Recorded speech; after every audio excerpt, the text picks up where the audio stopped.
Thank you very much, Senator, as always. A perfect rendition. Okay, we're going to start Judiciary. It's now in session. We're going to start with 1489. Bob Lynn, I believe, Representative, you're going to take us out.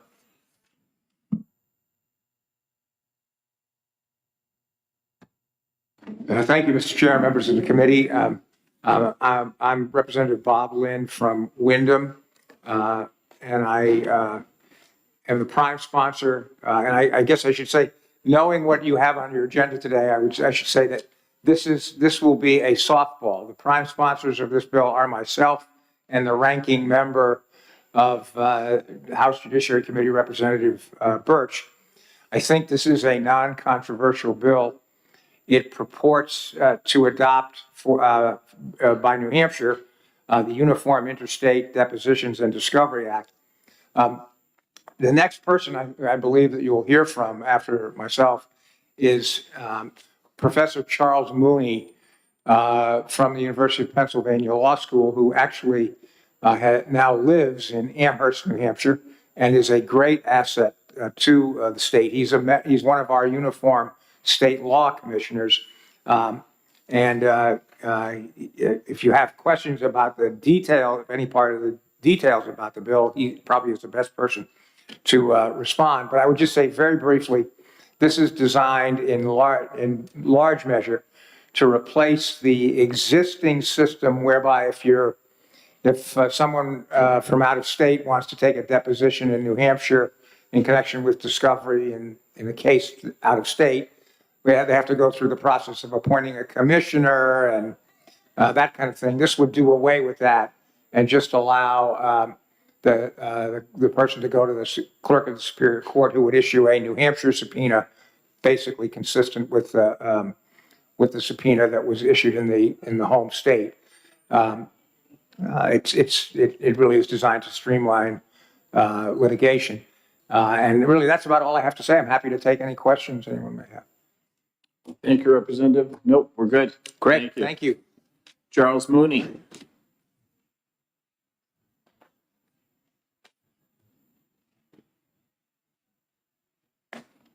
Good afternoon, Mr. Mooney. Thank you for coming. Good afternoon. Thank you. My name is Charles Mooney, and I'm one of the two serving uniform law commissioners in New Hampshire.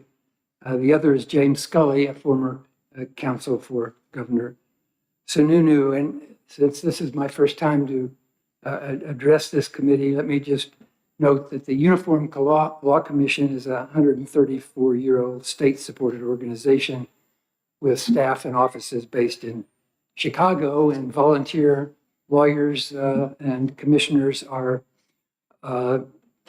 practicing lawyers, legislators, staff members, law professors, and the like, and they volunteer their time to draft well-crafted laws on statutory issues for which state law is important, and enactment on a uniform basis is also practical. And the Uniform Interstate Depositions and Discovery Act, as Representative Lynn mentioned, does modernize and streamline some aspects of discovery in litigation. It's a result of, as all uniform laws, of a multi-year process with input from observers who are experts in litigation and civil procedure. Under this act, an out-of-state litigant can present to the Superior Court in the County of Discovery a subpoena issued by a court or other authority clerk in the foreign state, and that need only be submitted to the Superior Court in the Discovery state of New Hampshire.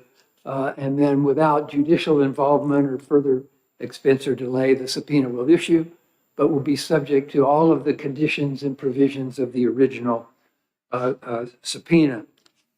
In addition, New Hampshire law, with respect to the discovery, including such things as motion to quash or enforcement of subpoenas and the like, all of that is subject to New Hampshire law. So just like a subpoena issued in New Hampshire, that would apply. If New Hampshire enacts this bill, it would be the 48th state to enact this act. Not quite up to our tradition of being the first in the nation, but it would be nice not to be the last, I assume as well. So with those comments, I thank you for your consideration. I urge you to act favorably on this bill, and I'm happy to answer any questions that members may have. Go ahead, Senator.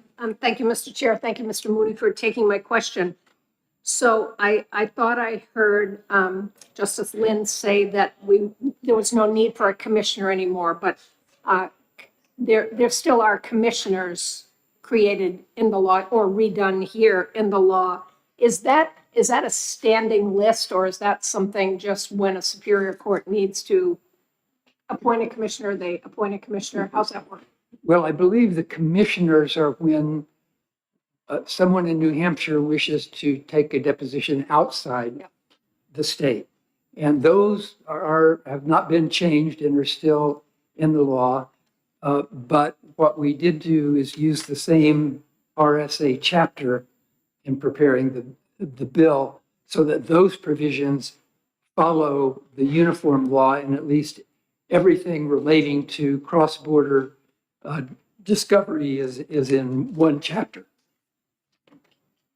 Follow up? Thank you. So you moved it from 517 to 517A, but it still works the same? Yes. Thank you. Appreciate that. I think we're all set otherwise, right? Sounds good. Thank you for coming in today and your testimony. Thank you, sir. Thank you. Does anyone else wish to testify on HB 1489 who didn't get a chance to sign up? Seeing none, that'll end the hearing.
I didn't get a chance to sign up. Okay. Okay, set up.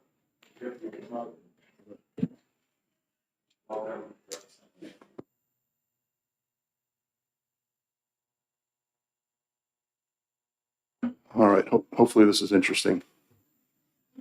Try to keep it interesting. This is very loud. All right. So for the record, my name is Keith Ammon. I represent Hillsborough District 42, New Boston, Mount Vernon, Line Borough. And I'm here to introduce House Bill 1124. And this bill is known as the Right to Compute Act. Now, I'm going to give you my frame of reference, how I think about this, and I'll explain the impetus behind it. And I do want to say that the bill needs a little bit of work, and I'm willing to put that work in. And we'll hear from the Attorney General's office on what extra language is needed, and I'm happy to work on that. So we're familiar with the First Amendment, and the First Amendment has something famously known as freedom of the press. And freedom of the press, at the time it was written, it did not mean Dan Rather on the evening news. It meant the movable type machine known as the printing press. And the printing press has movable type. It has the letters of the alphabet, and they could arrange them in any combination that they wanted. The reason that the founders put freedom of the press into the Constitution is because for a period of time between the invention of the press and when the Constitution was written, various governments tried to stamp out or regulate the output of the press. So kings would require registration of the press. They would require taxation of the press. They would require approval on the output because the press challenged authority, and that was the issue. So fast forward today, and I think most of us are aware that computation is becoming sort of the 21st century version of the printing press. And there's a corollary that's very simple to understand at the basic level, just like movable type on a printing press. Computation is made up of individual units, and they're called logic gates. So this is like basic computer science. In a logic gate, there's 3 of them that are the most foundational: and, or, and not. And, or, and not. So the combination of those logic gates creates all the wonderful things that computers do, including now artificial intelligence.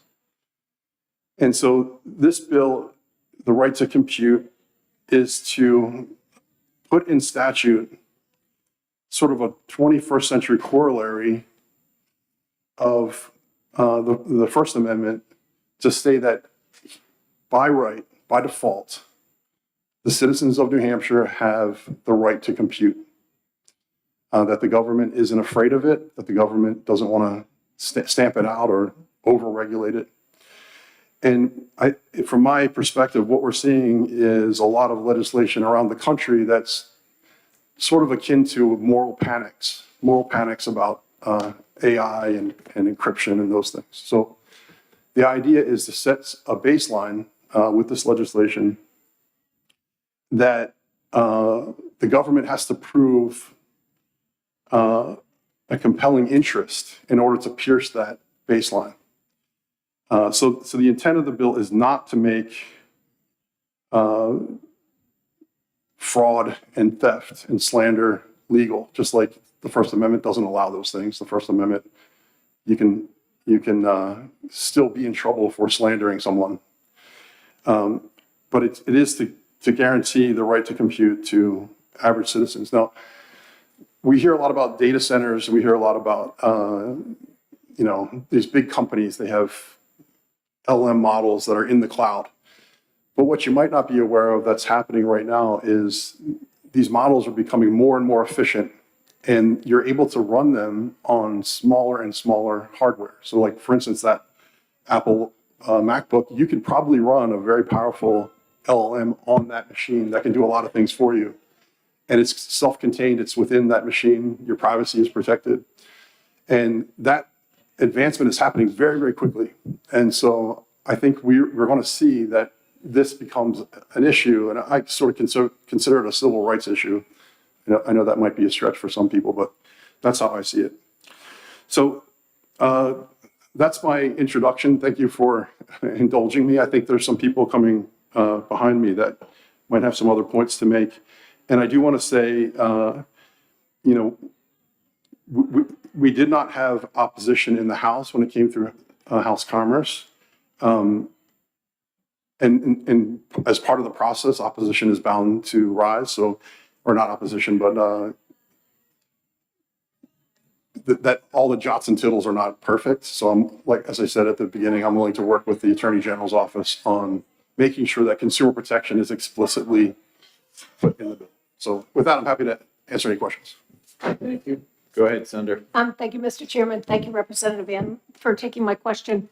I appreciate the printing press analogy. I think that's a good precursor to the mindset to think about this. But just as I assume the printing press portion ended up in the Constitution, there was some dialogue by somebody or some consternation about what the possibilities were if there wasn't a free press, be it a printing press.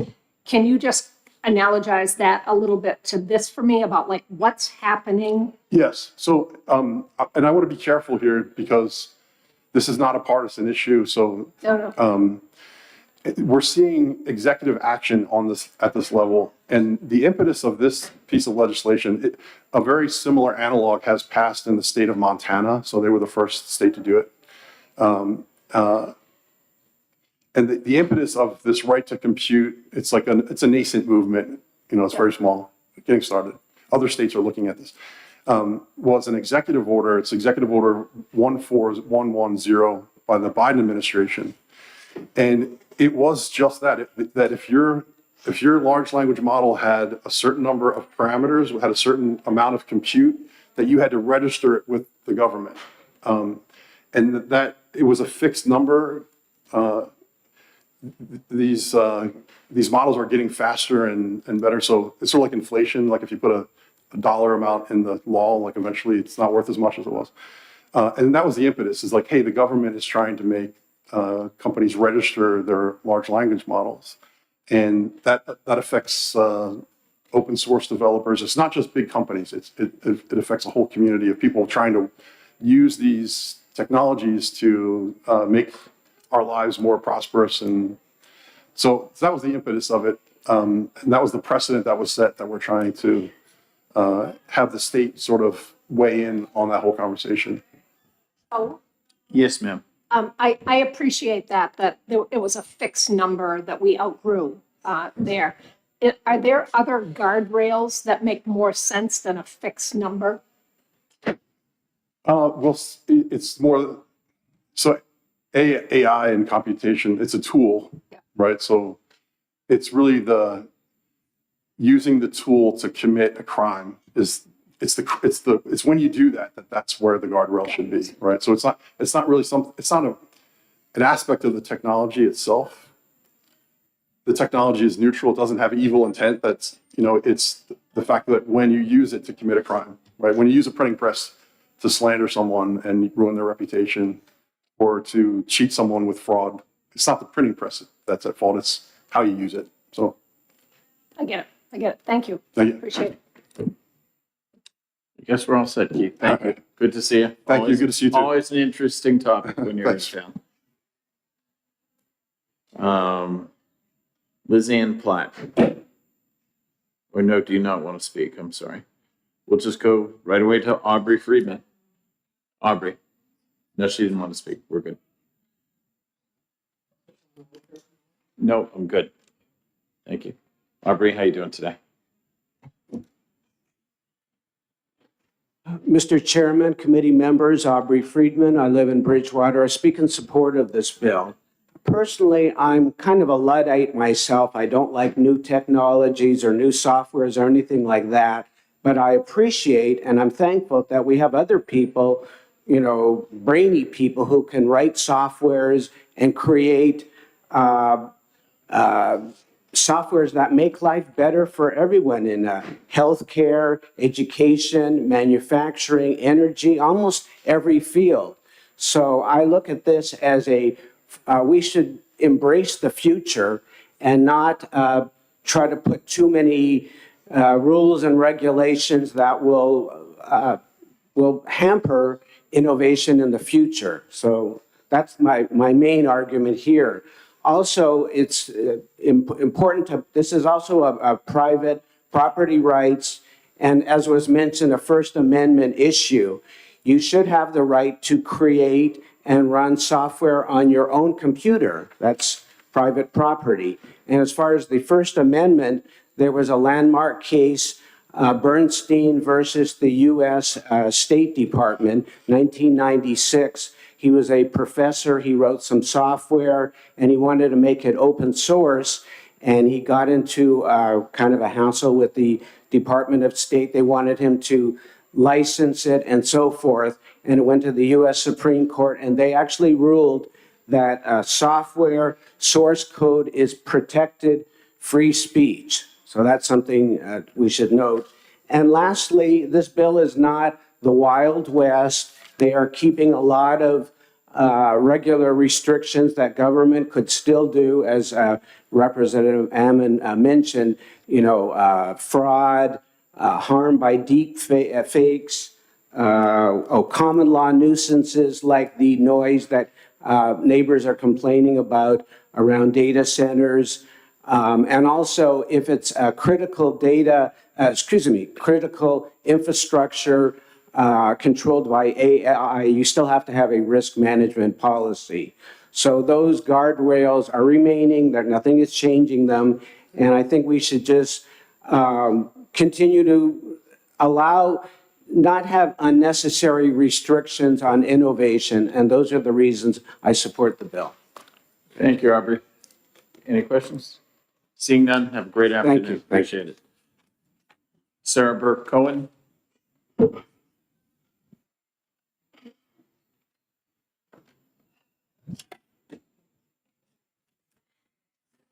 Good afternoon, everyone. My name is Sarah Burke Cohen. I represent the New Hampshire Municipal Association. We oppose HB 1124. As written, 1124 is going to create vague new constitutional style rights for individuals that are not tested currently, so would require court cases, lawsuits to figure out what the guardrails look like. It's setting a stage that ordinances that municipalities utilize at the local level to balance the rights of individuals will be overridden by this and essentially give special rights to another, to a group of people over another group of people because of the compelling strict scrutiny standard. So what we are opposing, seriously, is that this is taking away local decision-making on this component and making it, giving it to a specific group. So I'll take questions. Go ahead, Senator. Thank you, Mr. Chairman. Thank you, Sarah, for taking my question. I had not read Bernstein versus the U.S. Department of State before. I just Googled it and looked at it. And it seems like... Excuse me, Senator, can you, I can't hear you very well, I'm sorry. Sorry, Bernstein versus the U.S. Department of State, the law. Have you read that? I have not currently. Yeah, I just Googled it and it's, we can have some more conversation about it. But I think it says it's unconstitutional to not, we'll have more conversation maybe. Okay. Yeah, thank you. Thank you. Thank you very much. Oh, I'm sorry. Senator Oshler. Thank you. Thank you. Thank you welcome. for taking my question. Thank you, Mr. Chair. So this bill gives, from my reading, and I know you've gone over it once or twice, probably 3 times, to come up here, and it defines the computational resources as any tool or technology, system or infrastructure, whether digital, analog, existing, or otherwise. And so this speaks to, these things don't exist in a vacuum.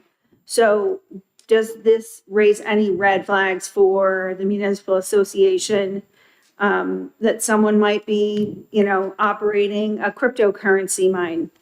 And that, what we do know about those kind of mining that kind of mining center and other data centers, that they draw an enormous amount of electricity, which could be a real problem for some of our small towns, something that we try to address in legislation elsewhere. But this bill is silent on what that right to compute, what the ripple effect is to the community around the place where that computing is happening. Is that, did you look into the electrical? I did. issues, the water issues? I think that is part of it. It appears to override what a municipality, the tools a municipality could use when it comes to ordinances, when it comes to zoning. It appears to override that and replace what is a rational basis for those ordinances and zoning regulations now with this compelling interest. I feel really loud today, but this compelling interest standard, which will be difficult for any municipality to certainly overcome. But at the same time, it turns these, these sort of everyday decisions that are balancing the rights of everyone in a municipality into a constitutional legal argument that likely would have to be resolved in a court. May I follow up? You may. So on page 1, looking through lines 14, which is just the title, right to compute. So really the text of 15, 16, 17, and 18, that language would supersede any zoning regulations that a town might have. And so if there is residential zoning or commercial zoning or agricultural zoning, if this is right to compute by right wherever, because it doesn't say according to local zoning, this would override all of our local controls over where certain things should happen in certain parts of our community? Is that what? That is how NHMA has analyzed the language in this bill. Thank you. You're welcome. Thank you. Thank you. That was You're good welcome. testimony. Thanks very much. Brandon Gerard from the AG's office. Good afternoon. Good afternoon, Mr. Chairman, members of the committee. My name is Brandon Garrod. I'm a Senior Assistant Attorney General, also the Chief of the Consumer Protection and Antitrust Bureau at the Attorney General's office here in New Hampshire. The Attorney General's office is here neutral on the policy and purpose behind this bill, which, as I understand it, based on conversations with Representative Ammon, as well as Representative Ammon's testimony here today, is to place a restriction on the ability essentially to legislate in order to overly impact individuals' ability to use computational resources. The concern that the Attorney General's office has with this bill as it's currently drafted is that that's not really what the bill says. The bill is difficult to understand at best.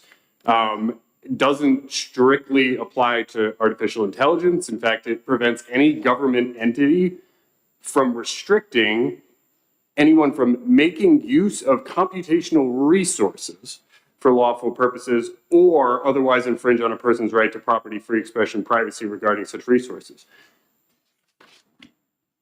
Computational resources is then defined as any tool, technology, system, infrastructure, whether digital, analog, et cetera, et cetera, et cetera. That is incredibly broad and can encapsulate almost any type of technological piece of equipment that is used in any way, shape, or form for any sort of processing of information. This could be used and could be interpreted as a prohibition or a hurdle towards the Attorney General's office or other state entities from enforcing laws in this state, unless they can demonstrate a compelling government interest, which is a standard that's typically associated with constitutional First Amendment protected activity. So for example, there's a comprehensive data privacy statute, 507H, which is now law in New Hampshire. It's been on the books for over a year now.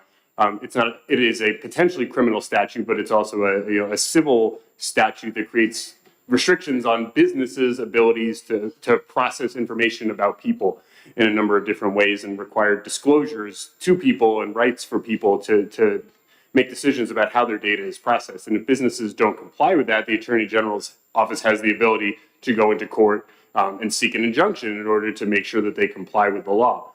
This could be read, and I think a reasonable reading of it could be that the Attorney General's office could no longer enforce that statute unless it can show an additional compelling government interest in addition to a violation of state consumer protection laws. So understanding that this was not intended to be drafted to increase the Attorney General's office or any other law enforcement agency's burden of proof when there's criminal conduct or other violations of law, I think that it needs to be seriously looked at and revised to reflect the reality that nothing in this shall be interpreted to impose such a restriction if it's going to move forward in a form similar to the way that it's currently drafted. I also, I noted for the sponsor in a conversation yesterday, I'll note for you all today, when I first looked at this, I looked at the definition section of government action to see if, the conduct that I was concerned about would be covered by the statute. And, government action is defined on page 2 under Roman 3. But that definition is not otherwise incorporated into the statute any other place. So that definition of government action doesn't actually apply to this statute, which I think is another issue that should be looked at closely. If the idea is to prevent legislation, to prevent, legislative impediments to individuals' private rights to use artificial intelligence and similar tools for legal purposes, then I would recommend that the bill be rewritten to say just that, to say that in a way that's clear and unambiguous and can't be misinterpreted to impose unintended restrictions to law enforcement agencies who are trying to enforce other consumer protection and other laws that are already on the books in New Hampshire. So with that, I'm happy to take any questions. Yes, Senator. Thank you, Mr. Chair. Thank you for taking my question. And we went over a lot of this information in a previous bill, but I want to bring some of it back again. So we heard from the New Hampshire Municipal Association that this bill essentially provides a right to compute regardless of where you are. And so that leaves nothing to enforce for zoning, nothing to enforce for noise complaints, nothing to enforce for water quality. Am I on the right track with this legislation? I think If those problems were to arise? I think that there's certainly an argument that could be made that without a compelling government interest as defined by this statute, that in order to impose any such restrictions in any of the ways you just identified, there would be, in addition to a violation of like a town ordinance or something, they would have to show a compelling government interest in enforcing that ordinance. That's the way that I read this proposed legislation. So it wouldn't be a complete bar to it, but it would pose a significant hurdle that's currently, to my knowledge, only associated with government action that infringes on First Amendment rights to all sorts of other things that are not protected otherwise by the Constitution. Okay, yes, I have follow-up. In the What we meantime, have- while she's getting ready, so Yep. basically the rational basis for all these things is zoning, water quality, noise, 51%, 52%. Rational basis, just a little more, reason, but compelling now where no other better, less strict alternative, you're at the top. Right. So, okay. So that's all we're doing is changing the standard. Gotcha. Senator, did you get enough time? Mm-hmm. Okay, go ahead. So we know that, and we know, I'm quoting from another bill that we did research on around data centers, and that data centers consume about 17.4 billions of gallons of water, and that was 3 years ago. So were we to build a data center under this right to compute, then a small town would be forced to deal with the ramifications of a data center who did not put in place a water quality and water consumption study prior to building. Same thing with electricity, correct? And you'd be powerless to do anything about it, or? But the Attorney General's office really isn't empowered to deal with that specific issue as it is. That's left to the towns to enforce their local zoning ordinances and the like. But I think that, my understanding of this as it would apply to the scenario that you're talking about, if a town has an ordinance in place that has certain requirements before construction of any new, business developments can take place. And business development, regardless of the industry, data center or otherwise, commences without the proper approvals, the town can take steps to enforce its ordinance and shut the project down. In this scenario, if potentially enforcing those ordinances would infringe on a right to compute, the town would also need to demonstrate a compelling government interest in order to enforce those ordinances. That same logic applies to, the hypothetical that I'm primarily here about, which is, government entities that are enforcing valid laws that have already been adopted and are effective in the state of New Hampshire. We have certain burdens of proof. If it's criminal, it's beyond a reasonable doubt. If it's, civil, it's usually 51%. We have those evidentiary burdens of proof. There's an argument that can be made by passing this as it is, that this would impose an additional burden of proof. That is, the enforcing an otherwise valid state law also rises to the level of having a compelling government interest above and beyond just enforcing the laws in the state.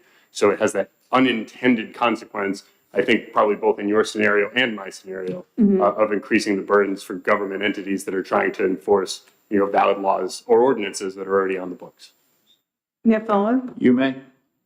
So I appreciate your clarification with saying those ordinances that are already on the books.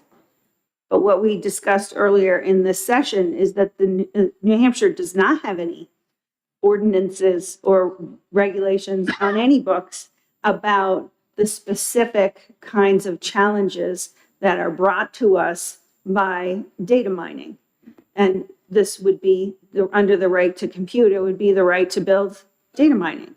And then the right to use all the water and the right to engage in negotiations independently of your town with an electrical provider. So all of those things that we want to put in place, they don't exist right now. So this bill would blaze the way for not having to meet any kind of requirements because we don't have any for that kind of thing. So there's when I'm saying there's not a lot for you to enforce, is we didn't give you rules. Am I missing some laws that I'm not aware of that you could squeak around? Because I don't see it. So can I ask you to rephrase your question? Because I'm not sure what you're asking me. What I'm asking you, what I'm prefaced with, we don't have, you said we would use existing laws and rules to enforce. And what I'm telling you is that in our research for other legislation, this session, we've discovered we don't have those kind of rules. Like there is no zoning, that there's no zoning category called data mining zoning. It doesn't exist. Yep. And so this bill would be by right. So you could do that in any zoning, correct? So is your question, would this bill prevent the passing of such an ordinance? No, I'm saying, wouldn't this bill circumvent any opportunity to try to gate it in any way? Would this circumvent any opportunity to try to prevent data yeah. mining? I'm not sure. You have to look at the way that it's defined. It says it's a restriction on government entities restricting the ability to privately own or make use of computational resources for lawful purposes or otherwise infringe on a person's rights to property-free expression. I mean, an argument could probably be made, a counter argument could probably be made that this doesn't apply to that scenario and is more focused on private individuals' right to use certain technologies. But that goes right to the issue that, really goes to the core of what I'm here to testify about, which is that this is incredibly broad and more broad than is probably necessary to accomplish the goal that, undermines the policy here. So that is not an unreasonable interpretation, but I think an argument could probably be made that that specific conduct of erecting data plants or data processing centers, that doesn't apply to this, but it certainly could as well. It's more of a question for the sponsor, I think. Just working on her question. Sure. I think you already answered it when we were talking about raising the level of scrutiny to compelling state interest. If I could show that you're going to wipe out my aquifer, I could say that's a compelling state interest and stop you from putting in your data mining. Likewise, if the noise is excessively high and going to ruin the community, it's a harder standard to meet, but I can still do it. So it's just, we're making it harder to stop these people. That's what we're doing here. You're adding another burden, that is right. But so what constitutes a compelling government interest? You'd have to look at you have A, B, C, and D here. And, whether that fits any of these here, common law nuisance, you can make an argument there possibly. I mean, this specifically says taking actions to prevent or abate common law nuisance created by physical data center infrastructure. So that particular piece right there, that is an example. But what constitutes a compelling government interest above and beyond A, B, C, and D here is similarly unclear. I mean, that would be room for argument. Yeah, so. Go ahead. Yep. Based on your question, Senator Gannon, we have documented noise issues in Texas around this kind of building, and we have documented water issues in Tennessee and Virginia, and they have subsequently created boundaries around this type of industry. So why would we, even though a community has the opportunity to sue, they've already been harmed. So why wouldn't we put in protections knowing that this has happened in other places and here's what they had to deal with? We could be proactive about that rather than waiting for somebody to be harmed or a whole community to be harmed. Does this allow for that in any way? Well, so a compelling government interest under this legislation, D does seem directly applicable to the concern that you're raising, which, so compelling government interest, such interests include but are not limited to A, B, C, or D, taking actions to prevent or abate common law nuisances created by physical data center infrastructure. That certainly seems to, in your hypothetical about data center infrastructure that generate common law nuisances, it would make it more difficult for towns because they'd have to show a compelling government interest, but the possibility would still exist because that is a specifically defined compelling government interest under this legislation. You may follow up. So Last one. within that space, within that section, which 507J2, I'm sorry, Roman numeral 1 on page 21, the compelling government interest is defined, but I don't see it applied as a way to be proactive in the bill at all. It's just a definition. Am I missing that where a compelling government interest should be inserted? Which I think it should be between lines 15 and 18. And no government entity shall restrict the ability to privately own or make use of computational resources for lawful purposes unless a compelling government interest is shown. Shouldn't that be around there? What is in there if you reach the end of that paragraph? It's the very end of it. But how do you get there? So does the town have to say? Or does the butter Whichever and the government butter? entity is seeking to enforce, whether it be a law, an ordinance, or whatever it is that infringes on a person's right to compute as defined by this statute, that government entity, whether it be a town, the Attorney General's office, a local prosecutor, or another state agency, would not only have to prove a violation of law or ordinance, but they'd have to prove that enforcement of that law or ordinance in that particular case serves a compelling government interest as defined by this statute. Right, well, Thank you very much for your I think testimony. we Appreciate understand. it. Thank you. Yep. Sarah Scott.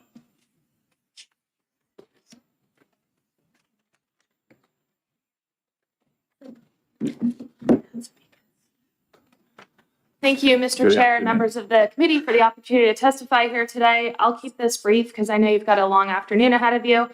My name is Sarah Scott. I'm the Deputy State Director for Americans for Prosperity here in New Hampshire. We're here today in support of HB 1124. We support this legislation because we really believe in the transformative potential of artificial intelligence and other emerging technologies. We see this technology moving at a rapid pace, and that potential is only fully recognized, though, when government does its part to get out of the way and avoid wrapping new technologies in unnecessary red tape. Innovation and computing and artificial intelligence is moving at a very rapid pace, and so we're seeing states across the country making moves to consider, often vague regulations on computing tools. So we view this as something that can ensure businesses, both small and large, that New Hampshire is open for business when it comes to AI technologies. Just last year, as was mentioned earlier, Montana passed similar legislation, and I know other states are also looking at it for this year.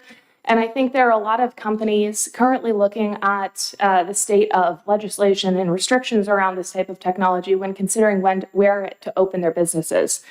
I won't go too much into it, but there's also a really compelling national security interest when it comes to artificial intelligence in making sure that we provide for these companies here in the United States rather than having them go overseas also.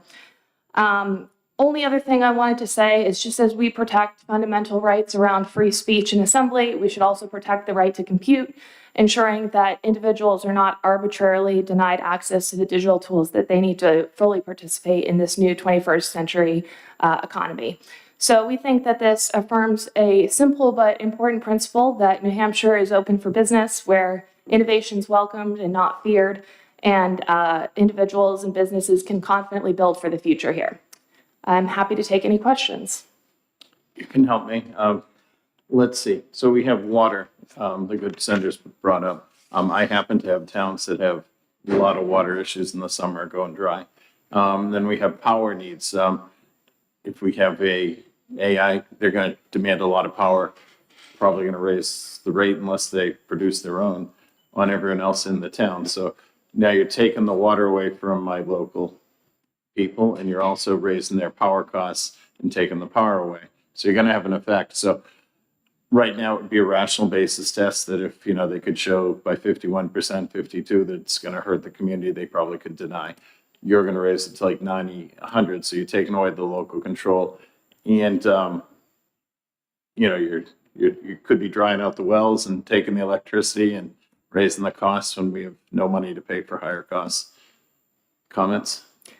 Thank you for the question. So it's the compelling state interest. Yeah. Scares me a I little. was trying to listen to the previous conversation. It was hard to hear back there, but I think from my reading of this and my understanding of the sponsor's intent, I think that data centers are really a separate issue, and this is really meant to deal with a much more abstract type of computation.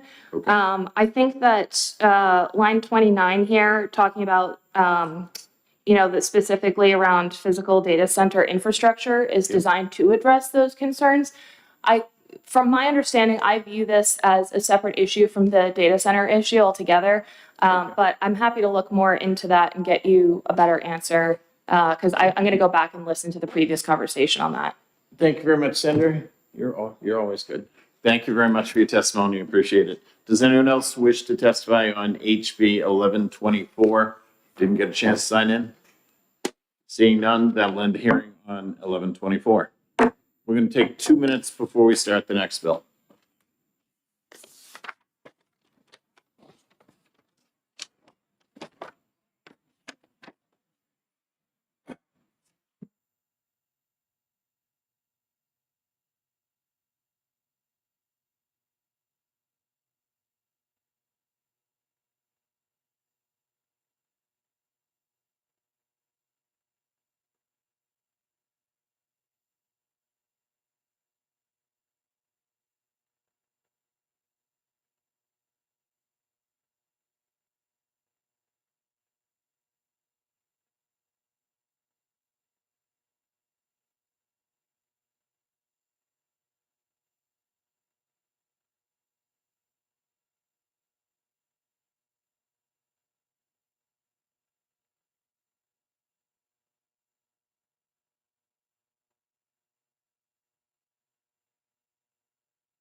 Welcome to Senate Judiciary. Senate Judiciary is back in session. We're doing HB 1217, an act permitting classification of individuals based on biological sex under certain limited circumstances.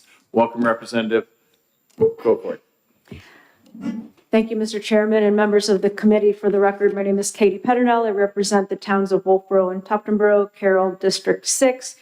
And I am here to introduce one of a series of bills that are all on the same topic, permitting the classification of individuals based on biological sex. I am honored to be introducing this bill, but I really wish it was something that we didn't have to address anymore. I think we have certainly heard more than our share of bills on this topic. However, as long as we continue with this myth that men can be women and women can become men, these bills are going to continue to be necessary to be introduced, because I think we have the duty to protect women from men in their spaces. Okay, you can, so does this encompass sports fields, bathrooms, prisons, and locker rooms, all four, or? Prisons are not included in this. This one is athletic or sporting events, lavatories, and those two. Okay. Questions? Go ahead, Senator Oshler. Thank you, Mr. Chair. Thank you, Representative. So if I understood your testimony correctly, are you saying that transgender people are a myth? I did not say anything about transgender people. I said that men cannot be women and women cannot be men. Follow up? Nope. Okay, thank you very much. Thank you. Bonnie, I think we pronounce it Bruno, right?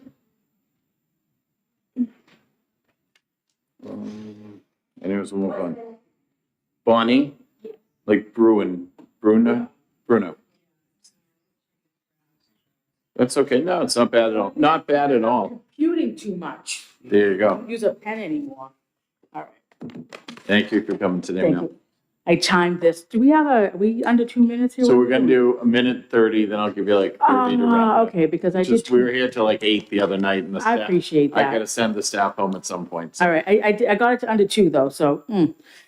Okay, thank you for having this hearing. My name is Bonnie Bruno Hollis and I oppose HB 1217.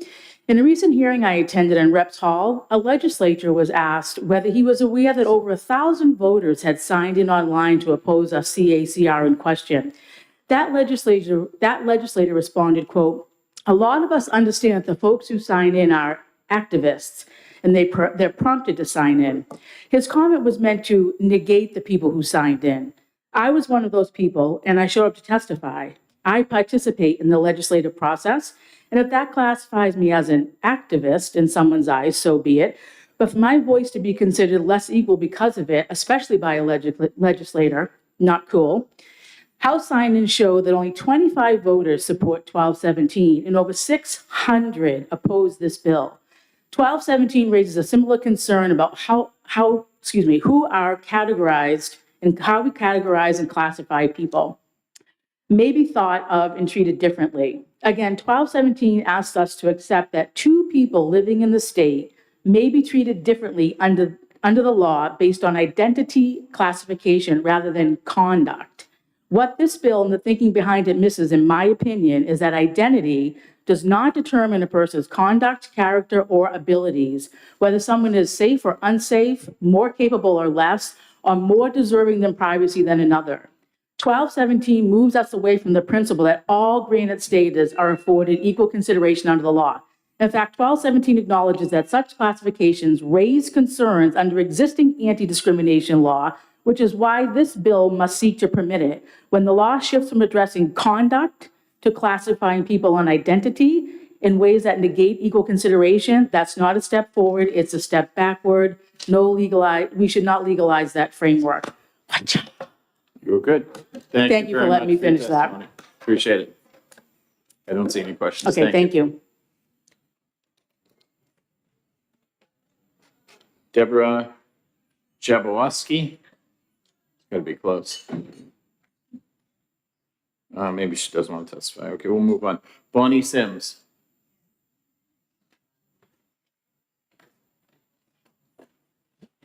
Good afternoon. Hi.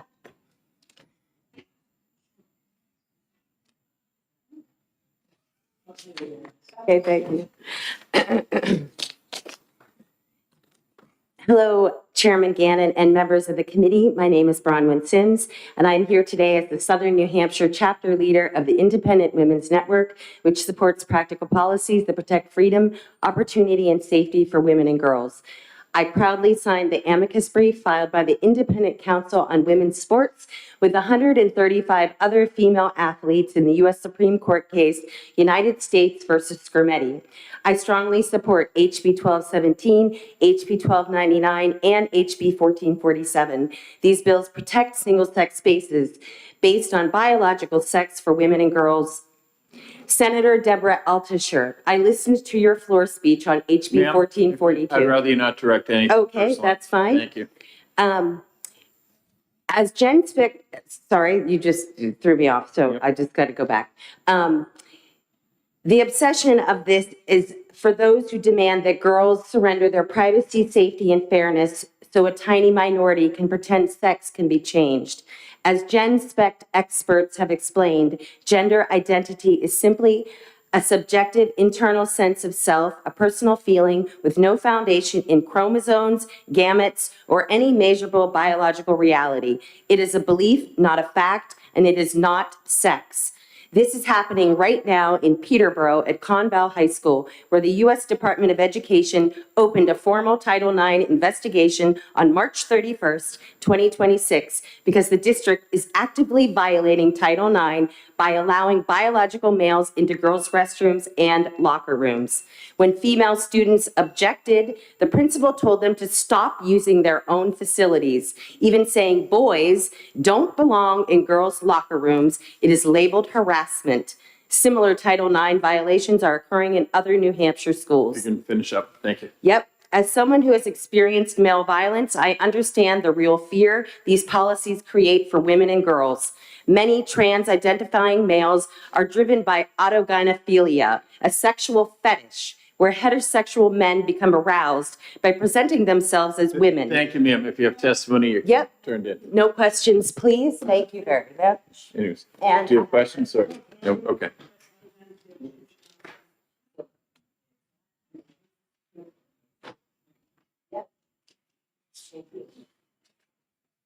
Representative Hopkins?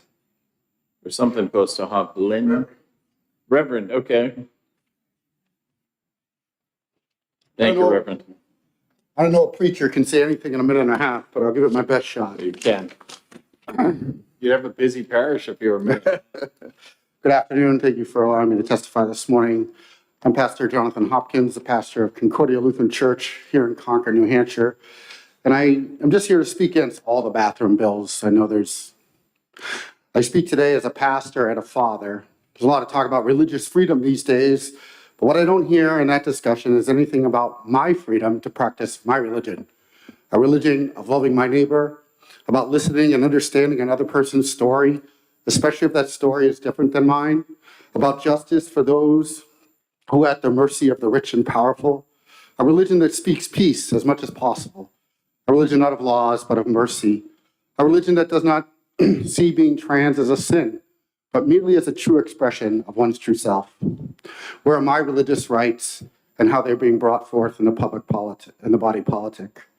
I'm here today to stand for those rights and the rights of siblings in Christ who will be hurt by this bill. I've heard elected officials who bring forth these bills state, I don't hate trans people. Thought about that comment a lot, and I will take them at their word. But I believe that they don't hold any personal feeling against trans people, but one of the biblical words for love is agape. And when Jesus used that word, it's the highest form of love one can have. In Hebrew, the word is hesed. This is a love not about how we feel, it's about how we act towards others. And these bathroom bills are hateful and hurtful. You might not hate trans people, but your bills do. Finally, I want to speak as a father, as a trans son. And from the start, I just want to say, I see him as a man, But for those who have trouble with the truth, sorry, I'm done, I guess. Keep going. No, finish. Okay. Who have trouble with that truth and who don't see him as a man, I don't understand how you're going to enforce these laws. I don't think women would want my son who would use the woman's restroom. He looks like a man. He talks like a man. He dresses like a man. They might call the cops on him because a man used the woman's room. Are we going to ask people to show their genitals before using the bathrooms or playing sports? What is more likely? This will allow mob rule. It will allow bigoted people to abuse other people, and especially my child.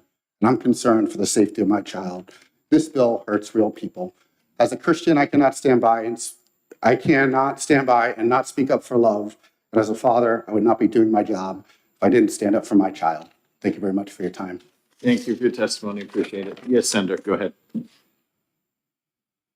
you, Mr. Chair, and thank you for your testimony today. And I think you made your child really, really proud of you today. Thank you. Yeah. Hope Thank so. you. Thank you for coming in today. Appreciate it. Thank you. Representative O'Brien.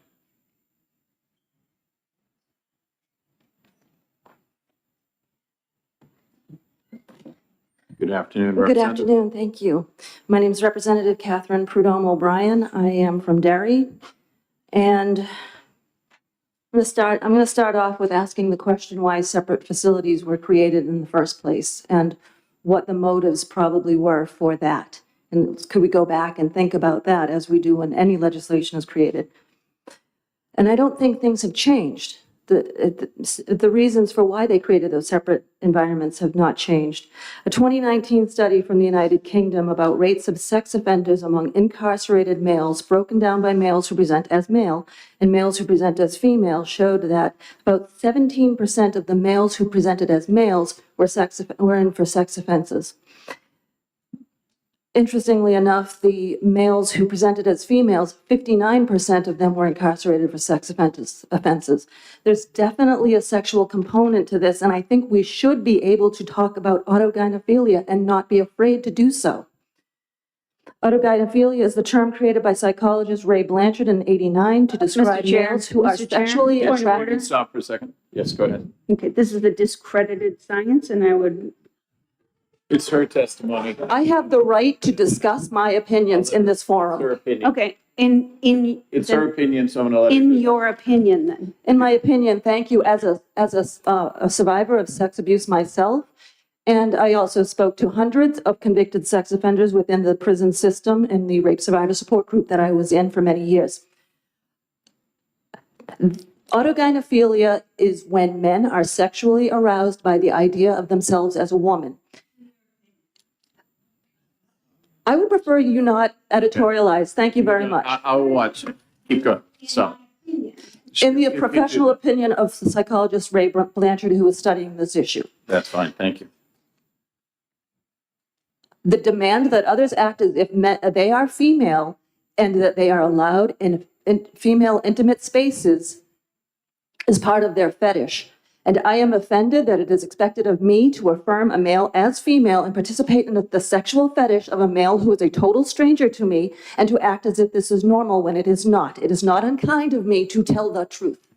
Thank you very much for your testimony. Representative Margaret Drepp. I'm saying it wrong, I'm sure. DR, looks like an EP. Okay, we'll move on. Lily Tang Williams. Is she out in the hallway? Oh, Lily, there you are.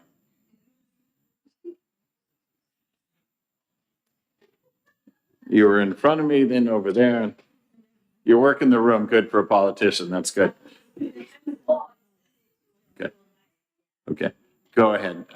Turn your mic on. I'm sorry. There's a button. You'll see the little red light come on, which it isn't there yet. Now you got it. Thank you very much, Lily. Dear committee members, my name is Lily Tang Williams, a resident of Ware, American citizen by choice. I'm running for Congress in New Hampshire 2nd District. I strongly urge you to pass HB 1217, 1299, and 1447. As a survivor of communism, born and raised in China, many Americans might not know. Communists always use identity politics of oppressed versus oppressor to divide people. Instead of hate, and division and envy. When I was growing up, young people were mobilized under Mao as raid guards to destroy the old ideas, culture, habits, and custom. The Chinese regime trying to redefine social norms from the top down, canceling sex differences by promoting a unisex, genderless society. I was diminished, marginalized as a little girl. I was mandated to dress, act like a boy. When I was wearing what I'm wearing now as a woman's outfit, I was criticized. Girls were not protected for their safety and privacy. Abuse was very common. Women were not respected or treated with dignity. The underlying purpose was a form of collective utilitarian industrialization, in other words, slavery. I respect trans and their choice as adults, but I also want biological women to be protected in their sport and private spaces. Women have been fighting for their rights, equal protection under the law for decades. Let us not destroy the progress we made in this great country. Thank you. Thank you, Ms. Williams. Any questions? Seeing none, thank you for coming in today. Thank you. Have a good day. Russian Chester? Good afternoon, ma'am. Good afternoon. Good afternoon, committee members. My name is Russian Chester. I'm from Bedford, New Hampshire.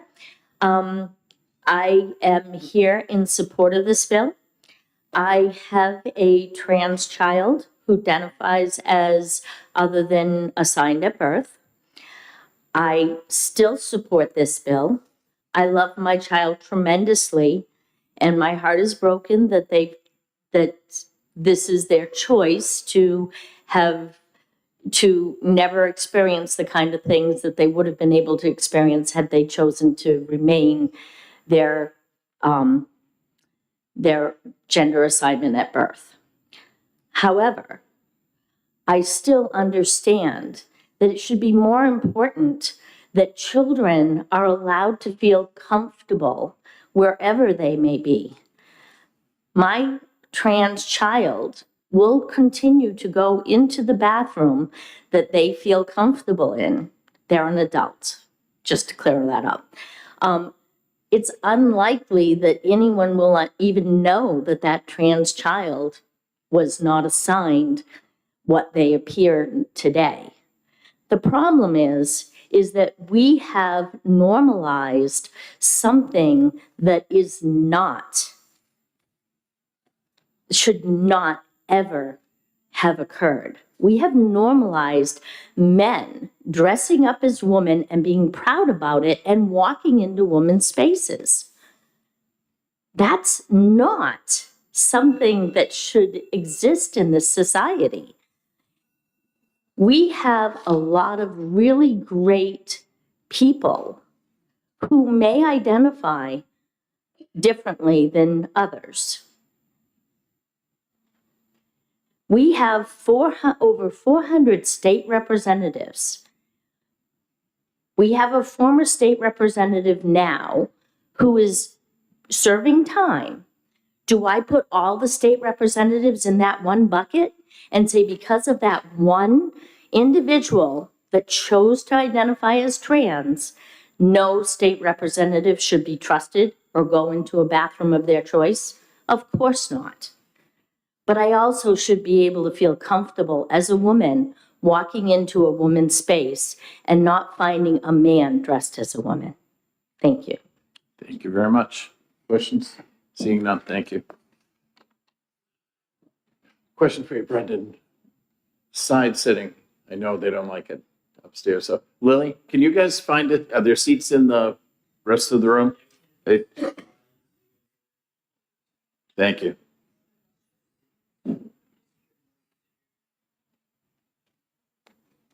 Grace Mack.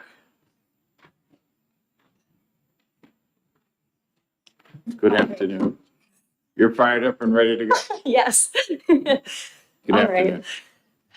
Good afternoon, Mr. Chair and members of the committee, and thank you for letting me speak today. I am here in favor of House Bill 1217. The fact that we have women here today advocating to keep men out of our locker rooms and bathrooms is disappointing. I swam competitively for over 10 years and coached it for over 6. And like everybody else here, I use public bathrooms. Women's bathrooms and locker rooms especially are spaces that are designed to help us feel safe. From what I've heard, bills that protect girls' spaces have been vetoed twice now in New Hampshire. As a 20-year-old female who has sisters and who works with high school students and has coached athletes, that makes me feel like my rights and safety and every other woman's rights and safety do not matter as much as affirming people's feelings in New Hampshire. It is frustrating to me that the Granite State has continued to enable people's feelings over safety, because this issue is a matter of safety. It is beyond politics and it is beyond feelings. As someone who has experienced firsthand how frightening it feels to have men in women's bathrooms, I am urging for this bill to be passed. Keeping our sports and bathrooms separated by biological sex is not hateful. It is not discriminatory. It's just telling the truth. It is not our job, women's job, to give up our sports, bathrooms, and locker rooms for the sake of affirming false identities and people who clearly need help. Thank you. I'll take questions. Thank you very much. Where are you coaching? I used to coach at Executive Swim Club, and I used to coach for the Rays, but with my current job, I've had to step away for a while, more in the politics realm of things. Gotcha. Thanks for coaching. Questions? Nope. No? Good. All Have a right. good day. Thank you. Thank you, you too. Victor Orlando? I wanted to say Orlando, but it twirled like an ace. Thank you for coming today, sir. Thank you. Perfect, thank you. My name is Victor Orlando. I live in Hollis. I am the son of my mother. I am the husband of my wife. And the most important title I have is I am the father of my daughter.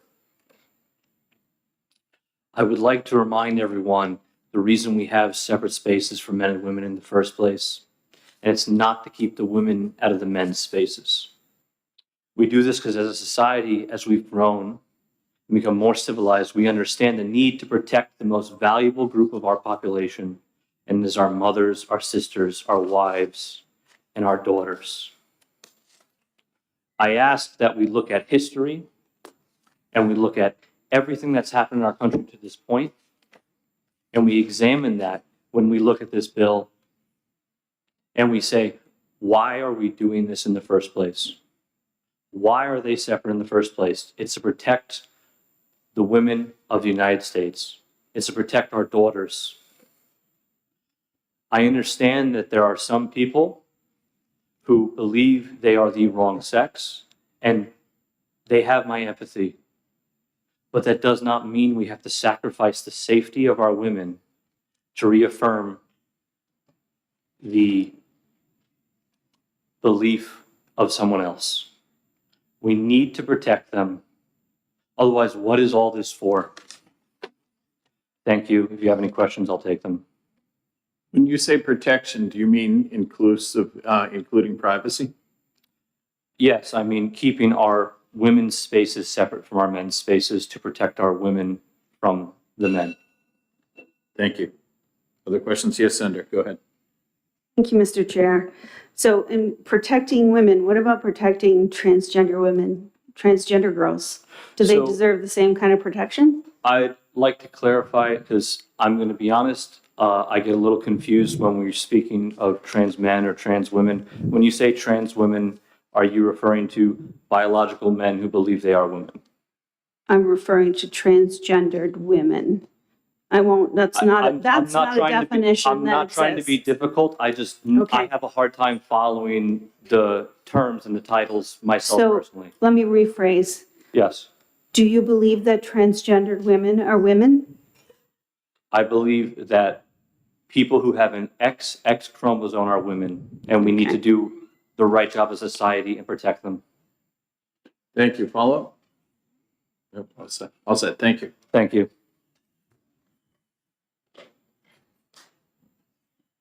Alethea Smith.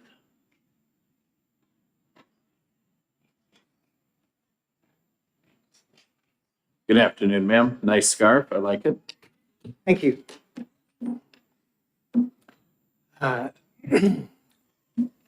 Chairman, Senators, my name is Alethea Smith. I live in Ashland, New Hampshire. And I am opposed to all three of these bills, HB 1217, HB 1447, and HB 1299. I don't know how to condense what I wrote, so I'm going to leave it. Basically, what we're trying to do here, what this bill is trying to do, what these bills are trying to do, is remove rights from a marginalized population.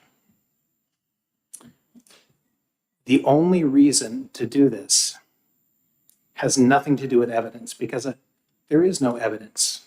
There's no evidence that transgender people are killing it on the sports field. There is no evidence that of the 3,000 medals awarded in the Olympics since transgender people have been allowed to compete, none have been won by transgender people. Of the 67% of New Hampshire youth who play sports, that's 253,670 youth. How many are transgender? 2, 3? Are they killing it on the playing field? No, they're not. In fact, I'd defy anyone to pick a transgender athlete out of a lineup on the field. There is no evidence that trans women disproportionately assault women in correctional environments or in bathrooms. There's no evidence. So the only reason that the only evidence that I've ever heard is that it makes people uncomfortable. And the problem with that is we're going to now legislate somebody's comfort over my safety. Because what's going to happen if I'm forced to go into the male bathroom is I will get assaulted. Trans women are 4 times more likely to be assaulted than cisgender women and girls. And if we start to examine people to make sure that they are not transgender, who's going to bear the brunt of that? Women and girls are going to bear the brunt of that embarrassing, invasive examination. These laws don't protect women and girls at all. I'll leave the rest of my testimony. Thank you for your time. Thank you very much. Yes, Senator Osler. Thank you, Mr. Chair. Thank you for indulging a question. Are you familiar with the situation that happened about a year ago at the Liberty Hotel in Boston, where 2 cisgender women were using a restroom and one was misidentified as a transgender person? Ma'am? Yeah. And so that kind of situation, is it your opinion that this bill will make that kind of vigilante justice more prevalent in New Hampshire? Yes. And does that put you at risk? It doesn't put me at risk. It puts women and girls at risk. Right. Those who don't conform to white cisgender beauty standards, whether they're too tall or too heavy or don't have the right shape or have the wrong haircut, those women and girls will be potentially accosted because they don't fit into what others think they should. Follow up, Mr. Chair? Yes, ma'am. So with the description you're giving, it sounds like what you're saying, and please interrupt and correct me if I'm wrong. The gender non-conforming people, whether cisgender or transgender, are the ones that will raise eyebrows for people who are real interested in being the bathroom police.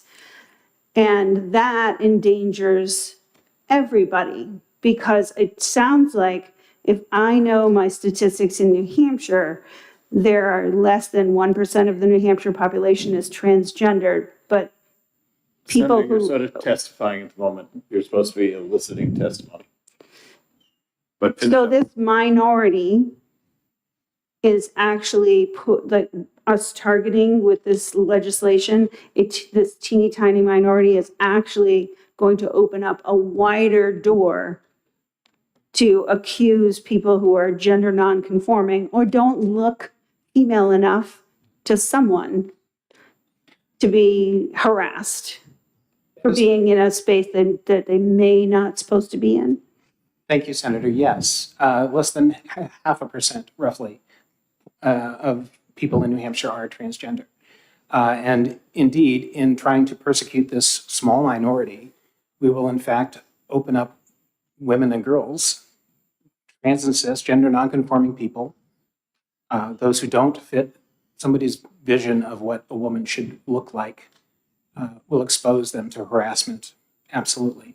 These are bad for the public in general. And I would argue that these bills, we shouldn't even be considering them. They don't rise to the level of, the evidence doesn't support them rising to the level of a compelling state interest. Thank you. Thank you very much for your testimony. Thank you. No, okay.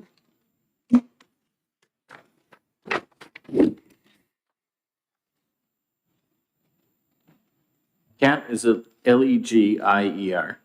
Legier?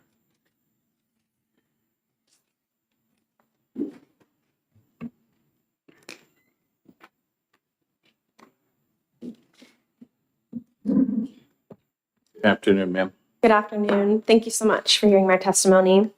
My name is Kat Legier. I serve as the I-93 Regional Campaign Manager for the ACLU of New Hampshire. I'm testifying in opposition to HB 1217 and all the other trans bans being heard this afternoon. Every day, I get to work with LGBTQ+ Granite Staters and families who make New Hampshire a vibrant place to live and work. Whether you recognize it or not, trans folks are your neighbors, your honorable colleagues here in this building, and above all, they are your constituents. Did you know that you have used the bathroom with a trans person without realizing it? You have shared meals and places of worship with trans folks, and you might not have even known it. You have shaken hands at your polling place with a trans person and didn't think twice. Trans people have been your server at your favorite restaurant, your barista handing you your morning coffee. They have bagged your family's groceries and cared for you in a time of medical need. And yet, some of you have chosen to file legislation specifically to target trans people, including 6 separate bills aimed at restricting their right to use the bathroom and their right to human dignity.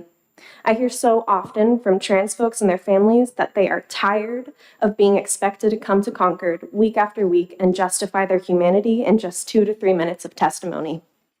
They are tired of driving to the state capitol to ask to use the bathroom without fear of harassment or assault. Because yes, transgender people are more likely to be victims than perpetrators in bathroom settings. When you factor in the other 5 copy and paste trans bans, the time spent begging for dignity in these halls add up.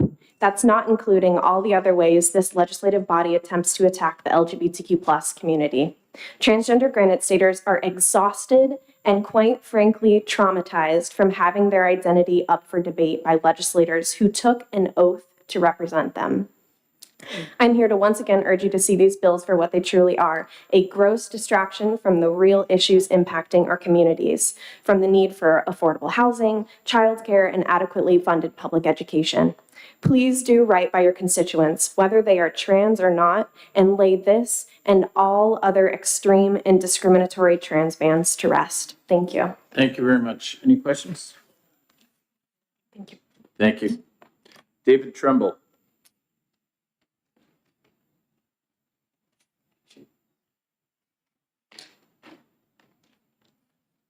Good afternoon, Mr. Trumbull. Good afternoon, Mr. Chairman. I'm sorry, go ahead, sir. I'm David Trumbull from the town of Ware. I oppose this bill.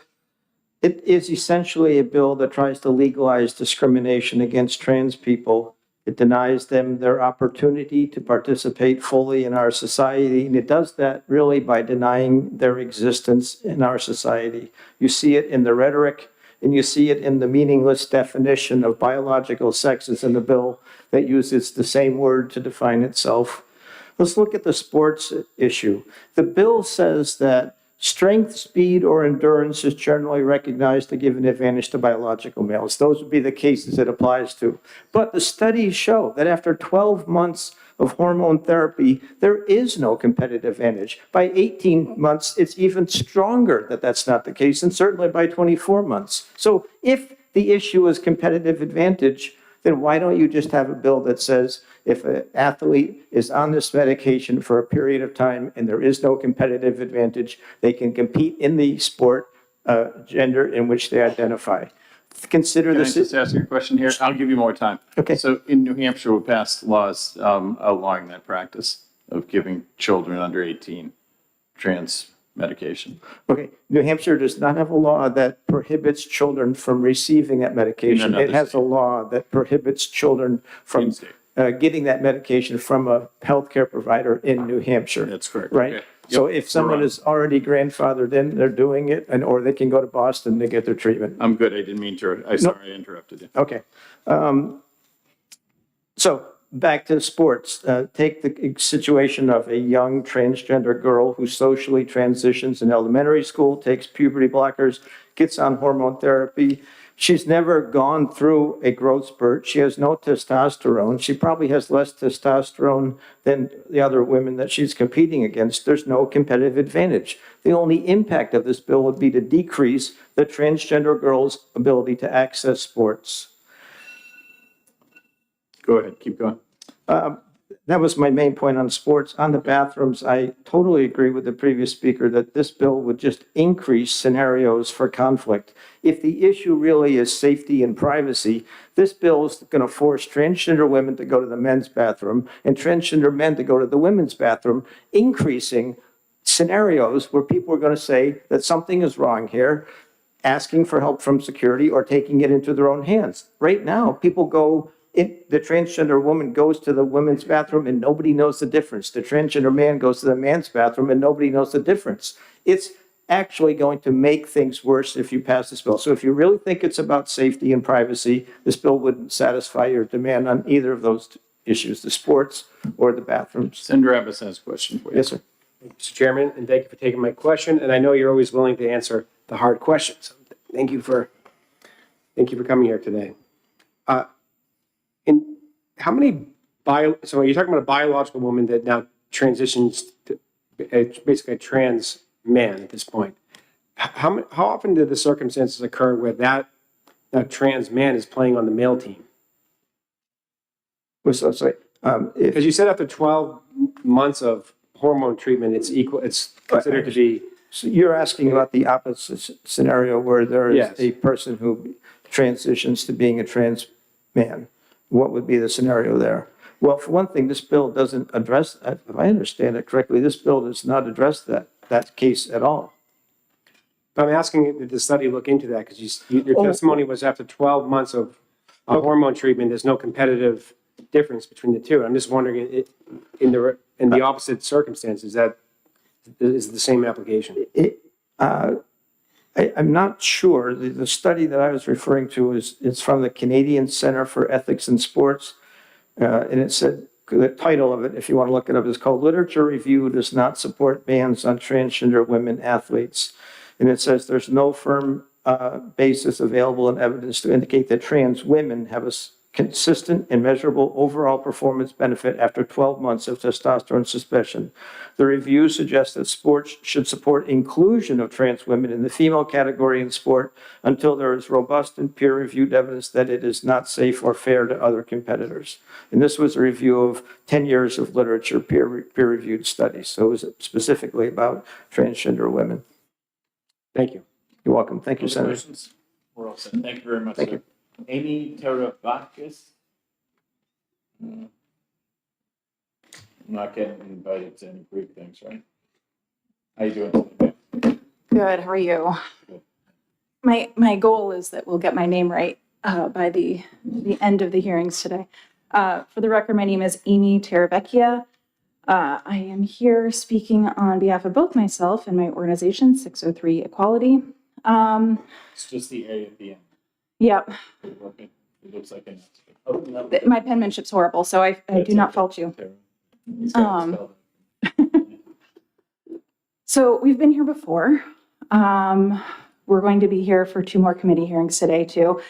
We've heard from so many folks on so many bills why this is a bad idea for New Hampshire, not just for the trans community, but for New Hampshire. As someone who identifies with the gender that they were assigned at birth, this bill would make my life harder. For folks in the disability community, this bill would make their lives harder. As the mother of 2 children, thinking about the days when I had to escort my kids into the restroom, it would have made my life harder then, and it would have made their father's life harder as well. This bill has far-reaching consequences. Privacy and safety are important for all of us, and I am telling you that this bill and the others like it would open us up for more privacy and safety concerns. Think about the business owner who now is deputized to have to inspect someone's gender in order to allow them to use the restroom if someone claims that they are trans. Think of the scenarios that this would open up to if someone is not conforming to the gender standards of the day. We are in a building filled with portraits of men who are wearing wigs and tights and heeled shoes. The way in which we express gender changes. I'm happy to take any questions. Please, ITL.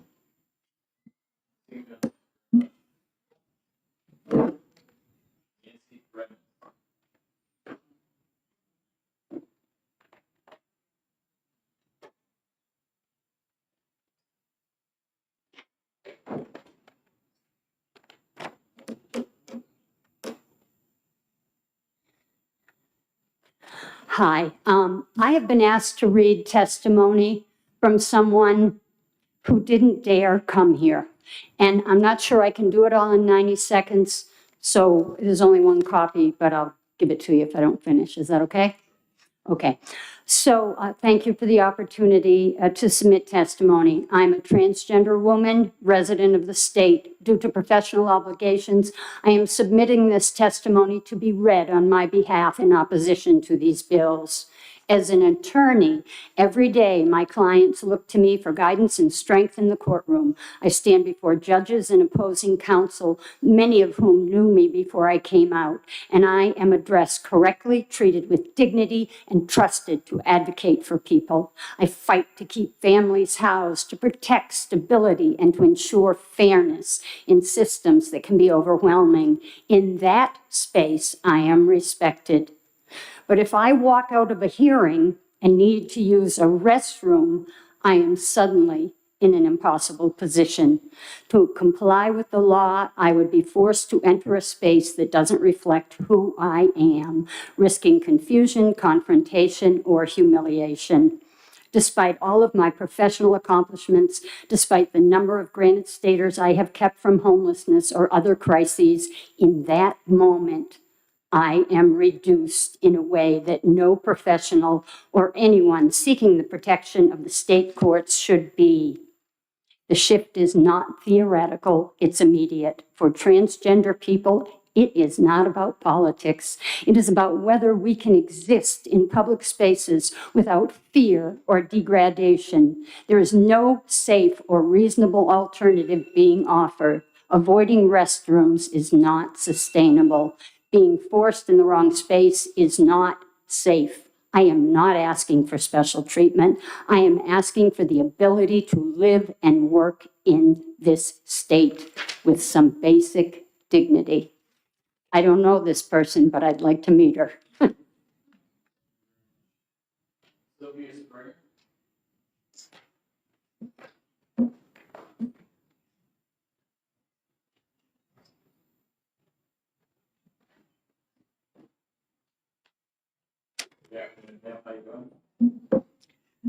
Excellent. Proud to be here, sir.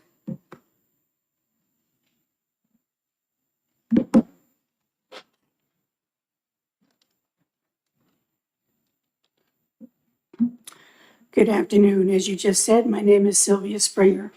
Thank you, Mr. Chairman and committee members, for this opportunity to speak in strong support for House Bill 1217.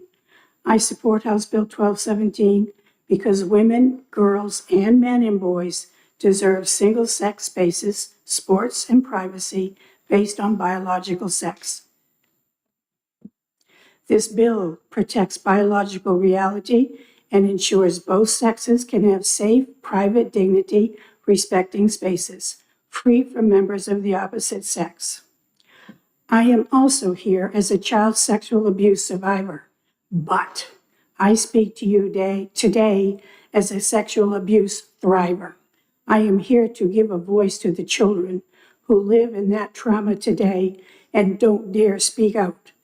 With this happening to me as a child, it would have added an even more horrific trauma to my violated child's mind, soul, and spirit if I'd lived in a world where a man or boy could come into my girl's bathroom or school locker room.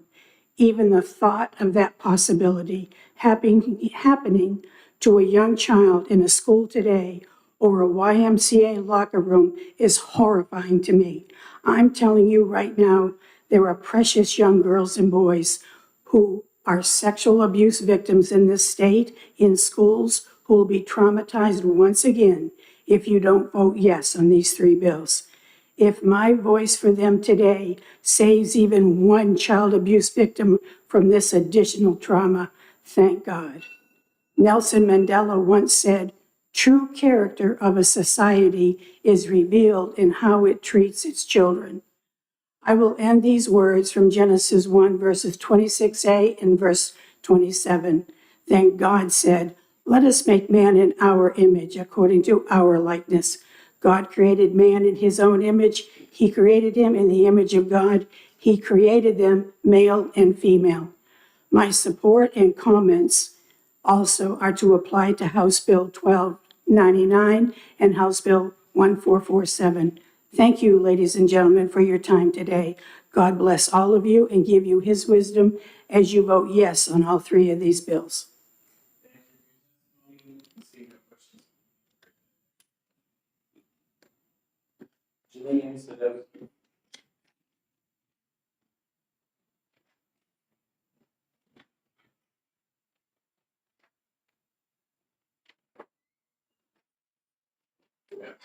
Good afternoon. Thank you.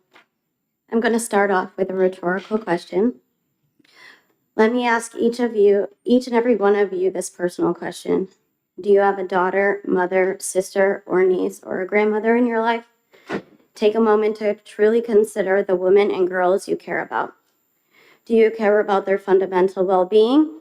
Do you care about their safety, privacy, or their dignity?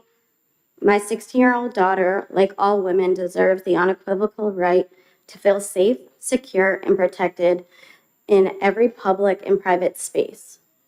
Furthermore, I, as an adult woman, deserve the exact same sense of safety and protection, especially in private, intimate spaces like public bathrooms, changing rooms, and locker rooms.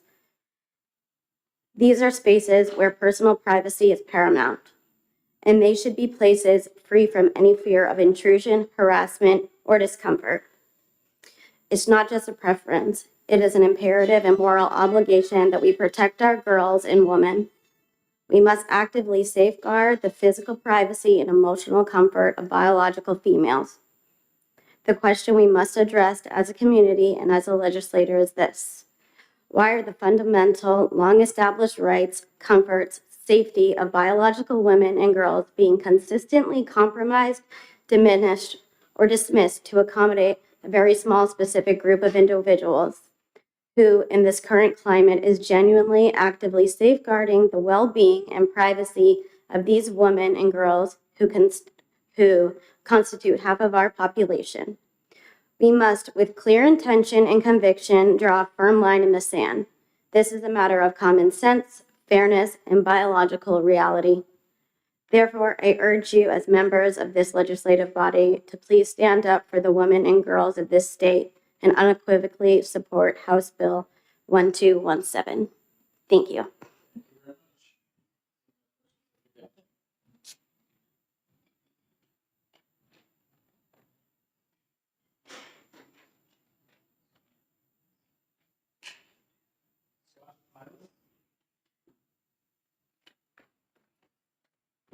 sir.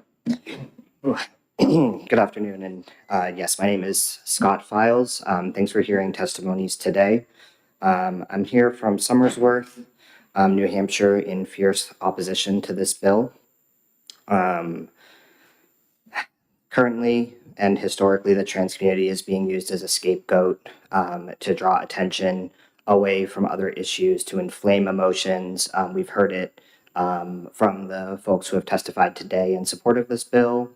They're fearful of men in women's clothing going into bathrooms with some, sexual motivations. And over the years, as I've been watching these legislative moves, I've been able to understand the supporters of these bills fall into three categories, in my opinion. There are people who don't like trans people, people who don't believe that trans people exist, and people who don't understand what trans is and are fearful. I was intending to kind of focus my testimony on that final category and explain a little bit more about what being transgender is as a trans person myself, to kind of humanize us a little bit more. But excuse me, I think I'm going to shift back to just the fact that trans people exist. Senator Altshuler mentioned earlier when she asked, do you believe that trans women are women? Trans women are women who weren't born as women, but they are fully women. And the way that we have been asking for protections for women today should apply to trans women as well.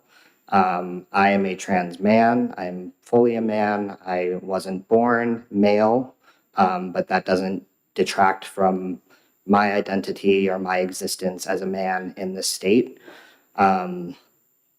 And that's about all I've got, but I wanted to also mention to Senator Abbas that I consider myself an athlete in some capacity. So if you have any questions about trans male athletes, I'd be happy to answer that as well.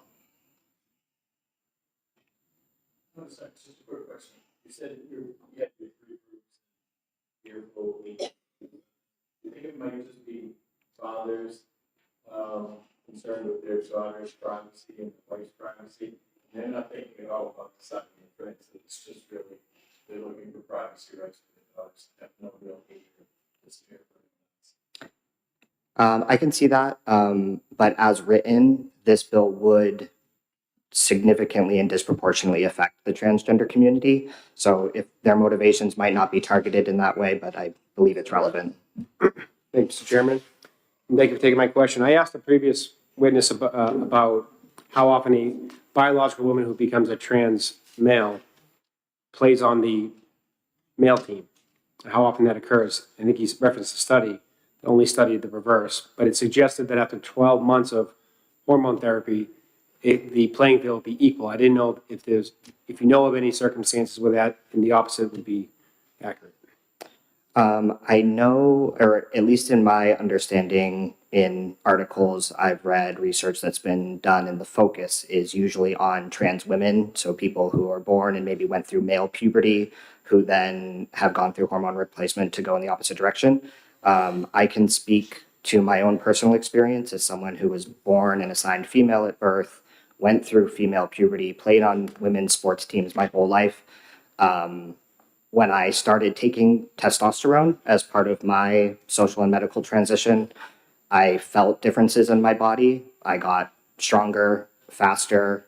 I felt internally I was slightly more competitive, but that might have just been an increase in confidence that I felt as I was living my own truth. But it by no means made me some sort of exceptional athlete.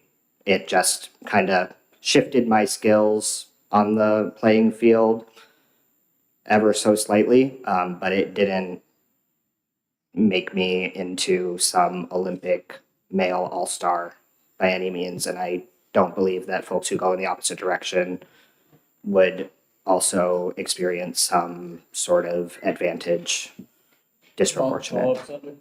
If I can, it's a completely different question, but you mentioned that some of the people that testify to support this bill do so out of fear. And what I hear from whether someone supports it or they oppose this policy is you have, in the trans community, a trans woman is afraid to use the men's bathroom. Then you have biological women that are afraid of a trans woman, or they're uncomfortable, you can mix and match those if you want.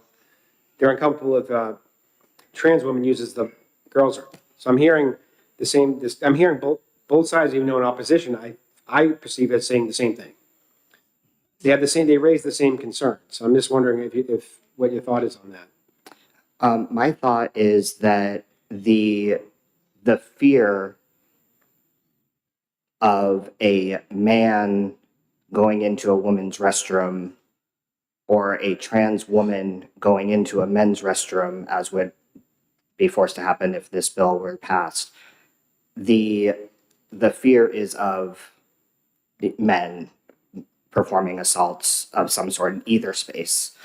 Trans women, as I said, are not men. They are women who were not assigned women at birth, but they are women now. I'm no expert on statistics, but I don't believe that there's a significant portion of trans women who commit assaults. Everyone is quoting men in dresses. Men in dresses are not trans women. So does that answer your question? I'm sorry. I can answer this. Final question. When you say a trans woman's a woman, are you talking about someone that's like fully transitioned at that point? Or are you? We can get into the weeds about when someone fully qualifies as a trans person of either gender. I don't have an answer to that. I would be hesitant to speak for someone, but people can be trans without receiving medical assistance with that. People have been trans long before we even knew what testosterone and estrogen were. So I wouldn't be comfortable making a statement on that, I think. And thank you. I appreciate you answering the questions directly. My pleasure. Who else? Sandra. Thank you, Mr. Chair, and thank you for answering my questions. Maybe just question. The way somebody experiences transition is different for everyone. There may be some common themes, but the experience is different. And was that not correct? Just as everyone's life experience is different, every trans person's experience is different. Yes. And may I follow up? Thank you. So in looking at this legislation, we are pulling out a specific protected class that we had previously made an effort to put in because we recognized that discrimination was there and we wanted to protect them. What would happen? I mean, where would you be if we were having this discussion instead and we had plucked out race instead of gender identity? Where would I be personally? Yeah. I would hope that I'd be sitting in the same seat saying that would be just as unjust. And I've grappled with that actually myself of, you don't really, would I be standing up to speak right now if I weren't part of this marginalized community? And I've been reflecting a lot on that. I hope that I would for any marginalized community, race, religion, sex, gender identity, everything that is currently protected. But I think they are all equally as valid and worthy of protection. Thank you. Thank you for your testimony. Thank you. We're going to take a 1-minute recess.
So we're gonna do something a little creative, but it's doable and it is legal. HB 1299 and HB 1447 are very, very similar on the merits and arguments in the bills.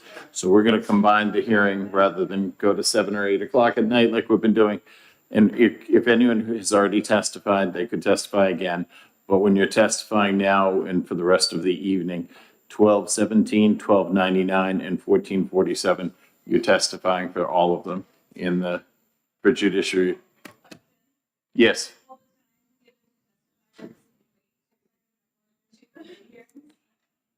Politically. So I'm only going to give everyone 90 seconds. If you didn't know and you think you have something new to add, sure, you can testify again.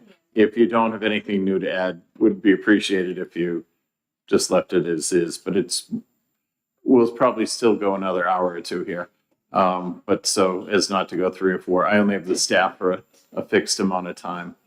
And I've been keeping them late at night every night, and they don't get breaks, don't get paid, so. Okay, and your time too, I value all your time. Yeah, I'm gonna finish where we were left off, and that would be your one stop. If you haven't gone, you get one shot. Yes, ma'am. What's that? Yes, yes. I think Representative Copel goes first, so let him Yes. introduce his, and then you'll introduce yours, and then we'll go back.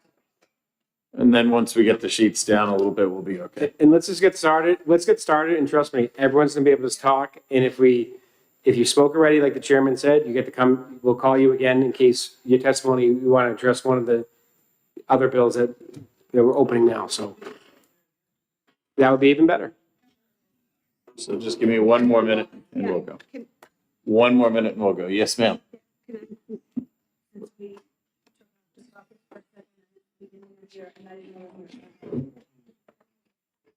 Yeah. Are we done with? No, but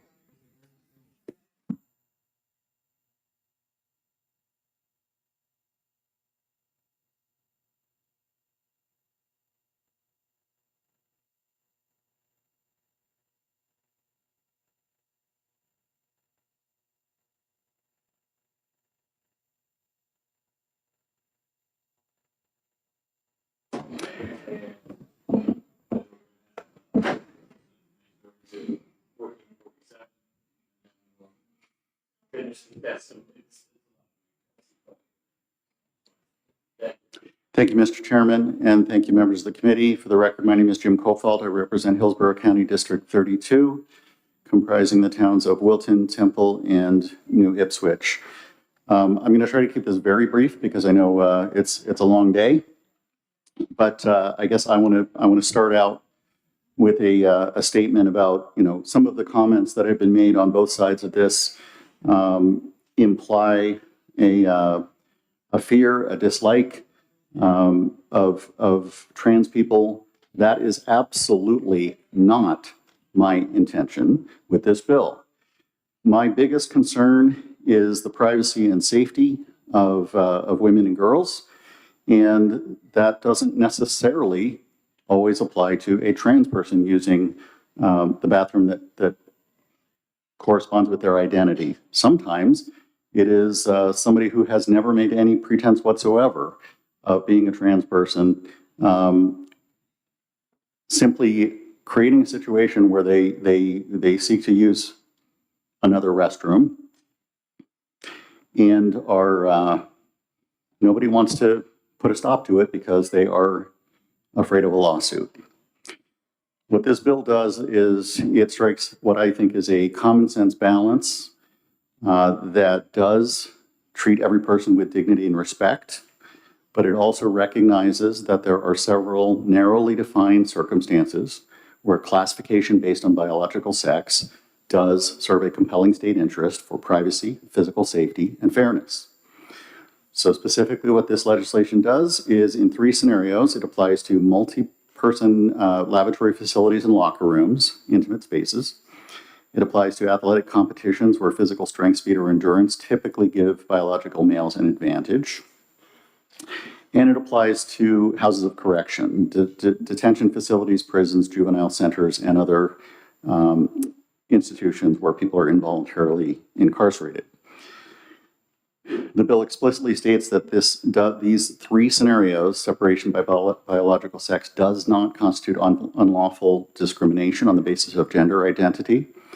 And this bill also requires that any state or local government entity, including public schools, that chooses to maintain sex-based multi-occupancy bathrooms must provide at least one single occupancy bathroom that is available to everyone, regardless of biological sex or gender identity. This provides some needed statutory clarity.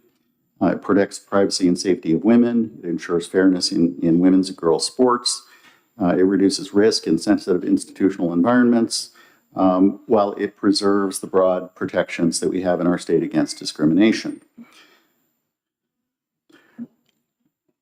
With that, I will wrap up my testimony again in the interest of time, and I will be happy to answer any questions. Thank you, Mr. Chair. Thank you, Representative, for taking my questions. And in your testimony, you said your biggest concerns is safety of women and girls. That was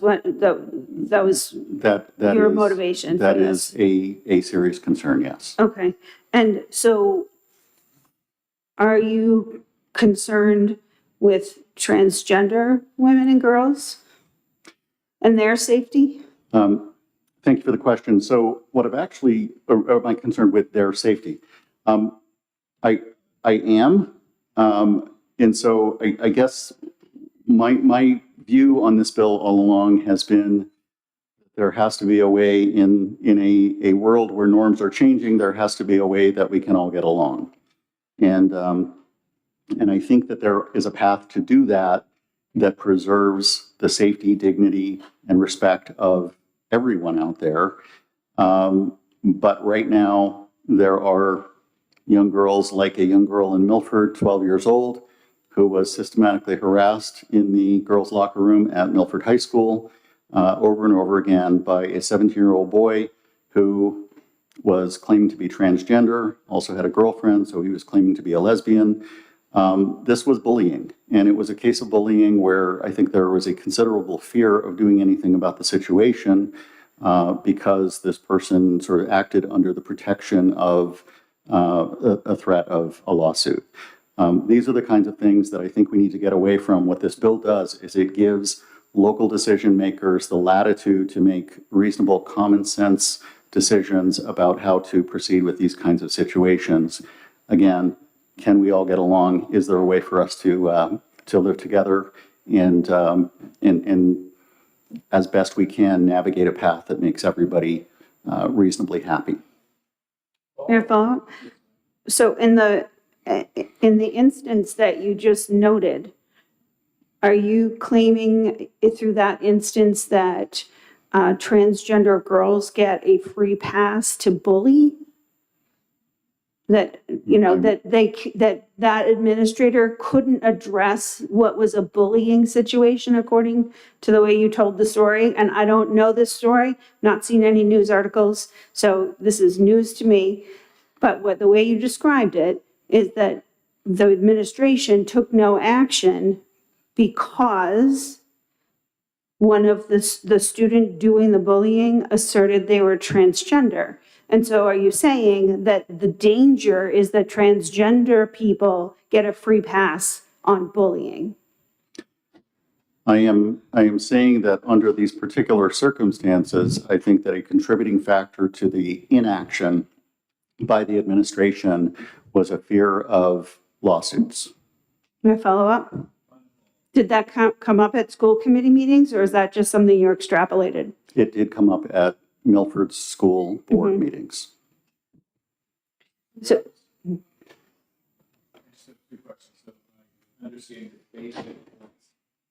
safety on the sports field because of physical differences, mid-privacy in locker and bathrooms because girls are girls and boys are boys. That's correct. I would also add fairness on the playing field. maybe opportunity equal. Yes, and I do think that the House amendment that required public buildings, including schools, to include a single-person bathroom available to anyone was I did know you a said nice that. touch. That was good. Okay, thank you very much. Thanks Thank for your you. testimony today. Now we're going to go to the sponsor, Mazur, I believe, of 1447. Good afternoon, ma'am. How you doing? Good afternoon, Good. ma'am. I Makes don't me know. feel old. You're young. I'm sorry. Miss. No, I am. It's okay. I'm sorry. I'll It's take all note good. of that. I'm just teasing for you. the future.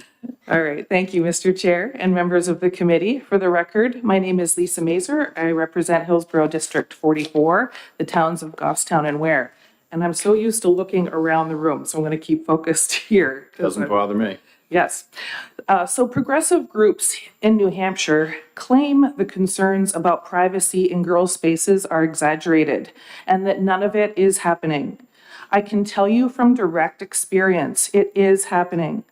I've received calls from parents in my district whose daughters came home from middle school in tears because a biological boy was using their restroom, their daughter's restroom. A 13-year-old boy simply stated he was a girl and was allowed to enter their bathrooms. He literally sat in their restroom and watched them as they came and went, making them feel extremely uncomfortable. The parents asked me a straightforward question. What law protects our daughters? Right now, there isn't a clear answer. This issue is also personal. While using the ladies' room here in the State House, I heard a man's voice while I was in a stall. It was startling and unsettling. A space intended to provide privacy no longer felt that way. No woman should have to question whether a private space is truly private. Our safety is not a joke and should never be mocked. Men now have more rights to women's spaces than women do, and that has to change. That is why the clarity in this law matters. This bill provides that. In simple terms, it defines sex as male or female based on biology, generally tied to a birth certificate. It requires public entities such as schools and government buildings to create policies, right? Just to create policies that maintain sex-based separation in prisons, locker rooms, and similar spaces. And it allows private organizations to adopt the same policies. It doesn't mandate private organization, it allows them to. And it also clarifies that these policies are not considered discrimination under state law. HB 1447 is about privacy and safety. It does not affect employment, housing, or general participation in public life. It addresses one narrow issue: how intimate spaces like bathrooms, locker rooms, and sleeping quarters are classified. Separating those spaces by biological sex has long been the standard. This bill affirms that standard and ensures it can be upheld without legal ambiguity. It also includes reasonable exceptions for emergencies, maintenance, and parents assisting children. This legislation balances respect for individuals with the need to protect privacy, especially for women and children, and provides clear guidance for schools and communities. For these reasons, I respectfully urge you to support HB 1447. Thank you. So in your testimony that you just read for us, you said what this bill is not, right? No. That was a I just section. said it, I said what it is. You said what it is, and then you said what it's not, what it's not afterwards? Well, To yeah. clarify? Right, Okay. right. It's not, gotcha. I'm just going back to your what it is not. Could Yep. you read that part of your testimony again? The Okay. what is, what it is, what It this does bill not is affect, not. it does not affect employment, housing, Right. or general participation in public life. It addresses one narrow issue: how intimate spaces like bathrooms, locker Okay. rooms, and sleeping quarters are classified. Okay, thank you. So I think it was the general participation In public life. in public life. So being able to use a restroom is kind of a very necessary part of general participating in life and being able to relieve yourself when You have to. It's also a very private space. Right. Yeah. It is, exactly. So we're not public, I'm not gonna publicly do anything that I would do in a restroom here in this space. That's what private restrooms are for. Did you have? I saw your hand waving out of the corner of my eye, so I wanted to give you this. I'm just moving. Okay, good enough. Good enough. That's it?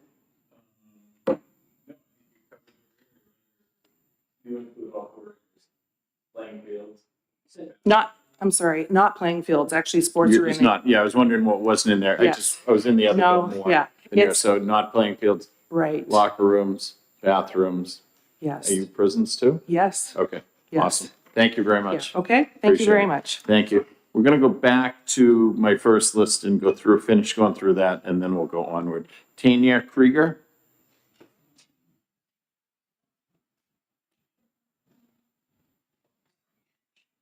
So- Melissa, you'll be next, remind me. Thank you. Hi, Tanya Krieger here from Brookline, New Hampshire. Here to testify against, I guess, all three of these at this time. So I've been here for a while, as you have, and heard a lot of stuff about biological sex versus gender, but I don't think the people that are arguing for these bills really quite understand that. Biological sex is, is what you have for genitalia, but gender is a social construct, and it's been recognized as a social construct for quite a long time. It's not that, somebody is a woman, just because they have certain parts. It's their whole everything. Like if you are a woman, if you're presenting as a woman and you're accepted in society as a woman, you're socially accepted as a woman, you're a woman. I mean, that's just a fact. And we talk about these laws coming out. There's so many of them that I've come here to argue against. This is, I think, my fourth time here. Montana just, their Supreme Court basically just said that their state constitution protects trans people's rights absolutely, like across the board. So I question whether or not we're here arguing against these bills, and we're all spending a lot of our time. I'm spending time off from work, at cost to me, to argue against these bills when it's very likely that we're going to enter a situation where there's going to be a class action or something like that. It's going to end up going to the courts, and it might get completely overturned anyway in the courts. As far as like the myth of whether or not a man can become a woman. Well, estrogen is a pretty strong drug, and it does some pretty profound stuff. I have seen people go from very, very masculine looking to very, very feminine looking in a short amount of time. That, you can go online and see trans timelines for this. One senator here, you were asking about trans men in sports, right? So I encourage you to look up Scott Piercy. He's a power lifter. He's a trans power lifter and world record holding one.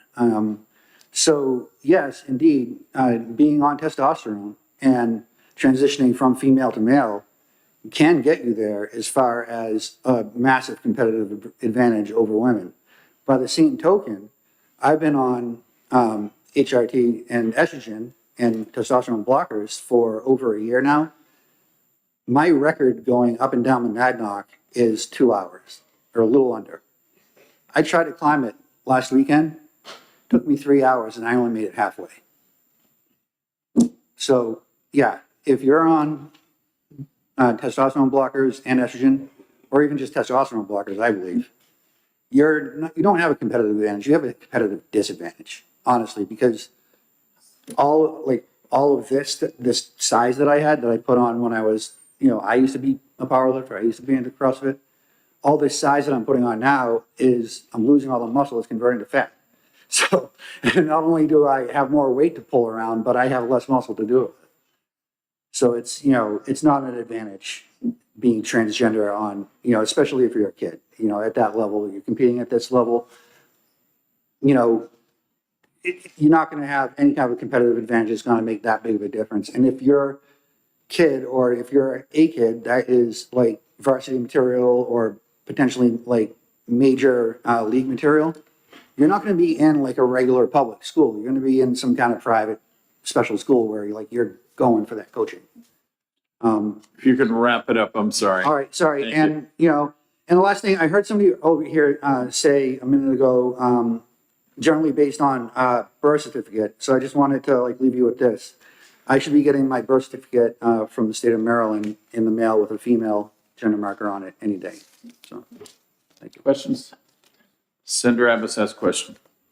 Thank you, Mr. Chairman. And just for clarification, I appreciate you addressing the sports issue. What prior testimony suggested that there was a study out of Canada where anyone who were to transition for 12 months, there was no competitive advantage. So I'm talking about when you associate a timeline with it, I'm wondering if the timeline of the transition from a woman to a man is the same for the competitive advantage or disadvantage. And if you know of any study on that, I'm not sure. I don't know anything off the top of my head, but there have been studies that, you know, do illustrate that if somebody transitions from male to female, they lose a lot of muscle mass and a lot of cardio ability and recovery ability, which I have testified to that personally.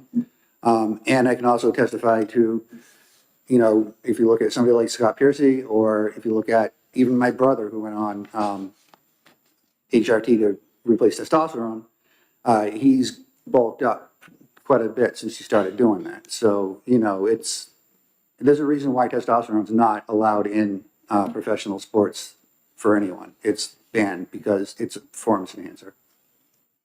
Thank you very much. Okay, all set. Melissa, sorry to keep you, Ms. Bailey. Over here. No, I'm finishing the first list. I hear you. I got you. Thank you so much, Chairman and members of the Senate Judiciary Committee. My name is Melissa Bailey. I live in Bedford. I'm a candidate for Congress in New Hampshire's 1st District, but today I am here as a mom, and I am a strong and unequivocal supporter of all 3 bills before you today: HB 1217, HB 1299, and HB 1447. I'm a proud graduate of Lebanon High School, where I ran track and played soccer.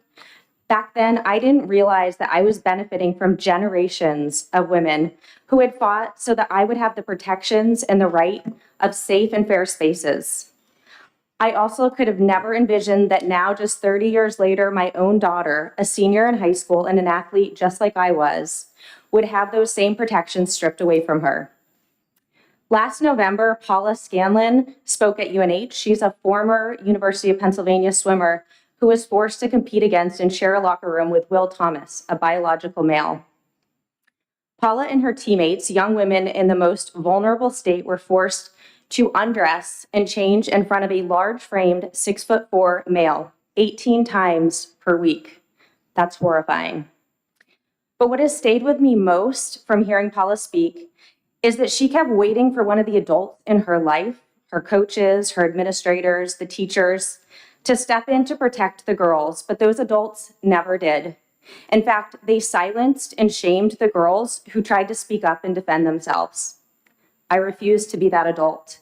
I will not sit silently by while my daughter and her friends and classmates, the girls who I watch thriving on the field hockey field, who will be getting ready for prom together in just a few short weeks, and who will be crossing that graduation stage and ready to shine their bright light in the world, I refuse to sit by while they are told that their safety, privacy, and fairness don't matter. My daughter will never have to look back and say, I waited for my mom to do something and she did nothing. Girls and women deserve our own spaces, period. Biology is not bigotry, and protecting our daughters is not hate. I urge you to vote yes on all 3 bills. Questions? Is she going to go play in college? She's not going to play in college. Okay, that's good. It's good to study too. Thank you.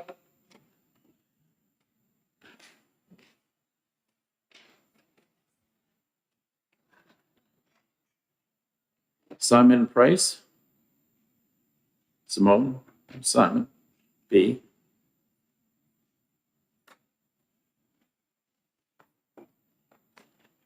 Good afternoon. Good afternoon. Yeah, absolutely. Good afternoon, committee. Thank you for letting me speak. My name is Simon Amaya Price, and I used to be transgender. I'm testifying in support of all three of these bills, but I'm going to speak in regards to HB 1217 first. It's a pretty simple bill. It declares that classifying people by sex in bathrooms, locker rooms, and sports is not unlawful. It does not force anyone to do anything. It just protects those who want to provide same-sex segregated spaces from retaliation. This bill maximizes freedom. Businesses and schools can protect women's privacy and safety if they choose. If you don't like it, take your business elsewhere. No one loses rights unless you think that men have a right to women's bathrooms and locker rooms. I lived this. As a teenager, I believed the lie that I was born in the wrong body. Activists told me either I was going to transition or I was going to die. I never used women's spaces or competed on women's teams. And as you can see, I did not kill myself. What wasn't a lie is what I saw in trans-identified male spaces.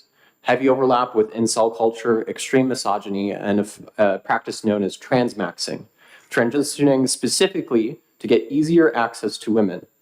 Many of these trans-identified males talked about, quote, euphoria boners, a product of the arousal they felt from being in women's spaces or being referred to as women. Autogynephilia is real. I heard it from their own mouths. Opponents will scream that this bill is hateful and causes suicide. They are unfortunately lying. The data and rationality show the contrary. Suicide rates are not improved by medical transition, as one would expect from affirming any other delusion. A recent Finnish study by, thank you very much, I strongly support this bill, happy to answer any and all questions. Thank you very much. Thank you. I'm going to go on to HB 1299. For 1299, if you're still here and you want to testify and you feel you have something new to add, great. So we'll just see how far we get and who's still here. Bonnie Bruno? I knew you were still here, so that's good.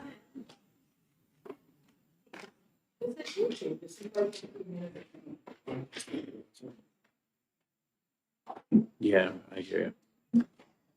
I'm gonna have you go, after you, Bonnie, I'm gonna do it different for everyone else. If you haven't testified at all, I'll have you come up first, and we'll try to make it more fair that way. Okay, I do want to testify again, finish, but, go ahead. okay. You're here. So what I'm gonna, I gave my sheets away, so this is a little ad libby putting them together, but I feel like there was a question asked earlier about if this wasn't about transgender rights or, identifying that class of people. Would we be here today who are opposed to this bill? And my answer is emphatically yes, because I feel like legislation like this is fill in the blank. And we've had this in the past before when other people could not have shared the same space. And, we have that historically, so I'm not going to go through a history lesson, but this fill in the blank can be for any group of people that some other group of people don't feel comfortable with. And we have a history of that. And I'll tell you that, you hear women, you hear women, you hear women. Some of the voices that support this bill today do not represent anything that I need in society or that I want. Because for me, it's always more important to make sure that our laws treat people equally. And it's never okay to have a subset of people that we can treat differently under the law. Because there's plenty of laws to take care of anything else that comes up, and laws never guarantee privacy, safety, or fairness. Women in general can tell you that because there's laws against certain types of violence and so on and so forth, but it still happens. So laws don't guarantee anything. But when we make those laws about identity, that has a significant change for where we're going in protecting people. If he walked into a woman's restroom and I was in there, he would scare me. He would frighten me. I don't want him walking into a woman's restroom. So you're creating somebody said earlier, a real can of worms here, where you're putting trans women's safety in jeopardy. You're putting his safety in jeopardy. And if he walks into a female restroom because of this law, he's a trans man. I don't want him in a female restroom. So this is a can of worms, like somebody said earlier. You know, I have some friends, which, you know, they don't mind it, pretty butch looking. You could take their clothes off and they have all the anatomy. But if you look at them quickly, they get called sir in public all the time. And then they get an apology, sorry, because they look like that, but they're women. And they identify as women and the women with the pots and all of that language we throw around. But they get called sir in public. And if they, somebody said earlier, if they go into a restroom under this law, they're going to be harassed. So it's more important to have laws that focus on conduct and behavior and equality under the law, rather than having laws that separate people by identity that are able to be treated unequally. Questions? Seeing none, thank you. Thank you again. You haven't spoken. I'm going to do it a little different because it'll just take too much time. Now I'm going to walk around. We're just going to do, I'm starting with her in the front, then I'll go to you next. Go ahead. We're just going to do people who haven't testified first, and then we'll go around. Go ahead, ma'am. Thank you for the opportunity to provide testimony today. My name is Claire Abernathy, and I'm a detransitioner and an Independent Women's Forum ambassador. I'm here before you today to please ask you to pass HB 1217, 1299, and 1447 out of committee. I hit puberty early, and my developing body made me uncomfortable and confused. I began socially transitioning at school without my parents knowing at 12 years old, changing my name and presentation. Around 13, I came out as transgender to my family. Shortly after I turned 14, I began taking testosterone injections. Despite this, my stature and distinctly female body shape remained mostly unchanged. I then moved to a new school district where no one knew about my history, and they allowed me to use boys' restrooms and locker rooms. After around a month at this new school, 2 boys followed me into the restroom and attacked me, smashing my face into a mirror and punching and kicking me. I didn't stand a chance despite being on hormones for a while at this point and weight training regularly. The school responded by giving all 3 of us detention and telling our parents that boys will be boys. After this, I intentionally dehydrated myself in order to avoid having to use the restroom at school, which caused lasting damage to my kidneys and bladder on top of the urological atrophy caused by testosterone. This didn't protect me. One of these boys later cornered me in the locker room after gym class and sexually assaulted me, telling me that if I told anyone, he would kill me. I didn't believe the school would do anything about it, so I stayed silent and stopped changing clothes for gym class. Policies that focus on protecting single-sex spaces, defining sex, and fighting against harmful gender ideology have meaningful implications for children's health and safety. Passing these bills would give vulnerable kids the protection I wish I had had. Thank you for hearing my story and your efforts to protect the next generation from what I endured. I'm happy to answer any questions you may have. Thank you. No questions. Thank you. Have a wonderful day. But I'm sorry, in the back. I think call you up. Yes, my bad. Then we'll go over it.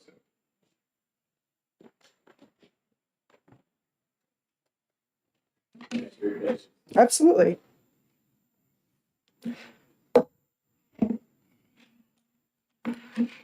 Before I start, I would like to put out a content warning for sexual assault. Dear esteemed senators, my name is Ray Strand, and I oppose House Bill 1447 and the 2 other bills brought before us today. From ages 18 to 21, I lived in North Carolina. This was at the height of the notorious bathroom bills that made national news. I attended Warren Wilson College, where at the time, a new academic building, Boone Hall, was being constructed. At the beginning of my 2nd year at Wilson, construction ended and a long series of building code inspections were conducted. Every morning, the Dean of Student Life had to arrive on campus early to put back up the male and female bathroom signs because each night, in turn, the students would take them down. Eventually, the dean essentially put up a sign saying, "Dear students, we're sorry, gendered bathrooms are part of the building code in North Carolina. We will take them down as soon as the building inspectors stop coming by." One day, I was stopped while I was walking towards the bathroom from my calc class. It was not a building inspector, but a professor. I didn't know him. At the time, I had a buzz cut. I was a power lifter. I worked out daily. I wore the same ratty army jacket every single day.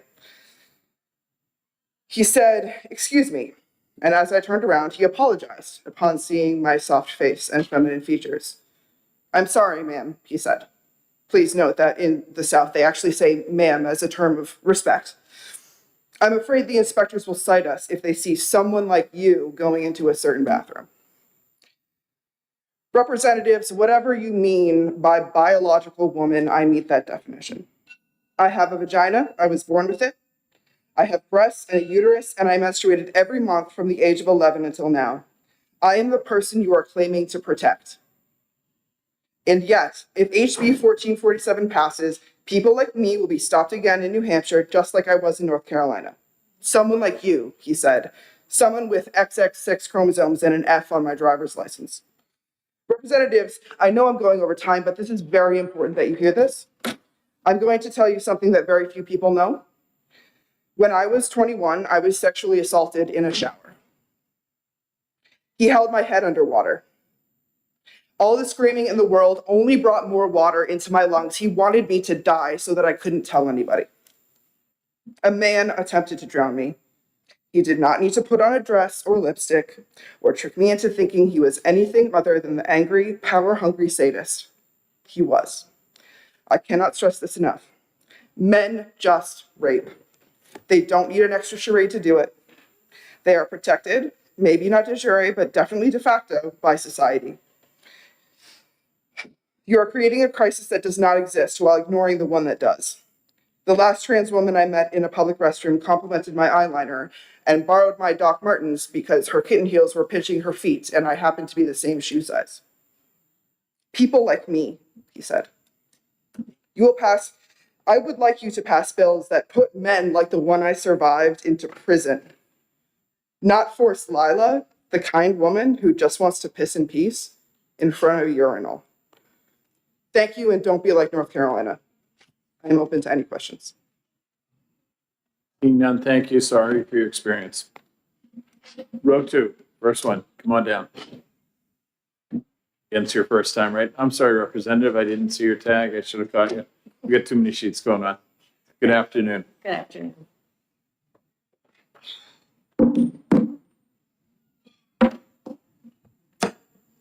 Good afternoon, Chairman and members of the committee. For the record, I am Representative Sherry Reinfurt. I represent Goffstown District 29. I'm here as a co-sponsor in support of HB 1447, but most importantly, as a mother and a grandmother, because when it comes to children's safety, clarity matters, and so do boundaries. This bill is not about being anti-trans, it's about protection. As a mother of 5, 4 of them are daughters, 1 is a boy, and a grandmother of 16, 4 boys, 12 girls. I don't see this as policy. I see it through the eyes of my children, my grandchildren, and even my 86-year-old mother. And the responsibility I have to protect them. I take that responsibility very seriously. For everyone in this room, think back to when you were young, and to the parents, if you think about your children or your grandchildren, or even your aging parents, you can see that spaces like bathrooms and locker rooms in public spaces are where they are most vulnerable. When we blur the lines around those spaces, we don't just create confusion, we open the door to possibility. I realize that not everyone who walks through that door would have bad intentions. But conversely, not everyone has good intentions. There are bad actors, even in New Hampshire, who would seize an opportunity to do harm. Let me be clear, this is not an anti-transgender statement. This is not hypothetical, this is reality.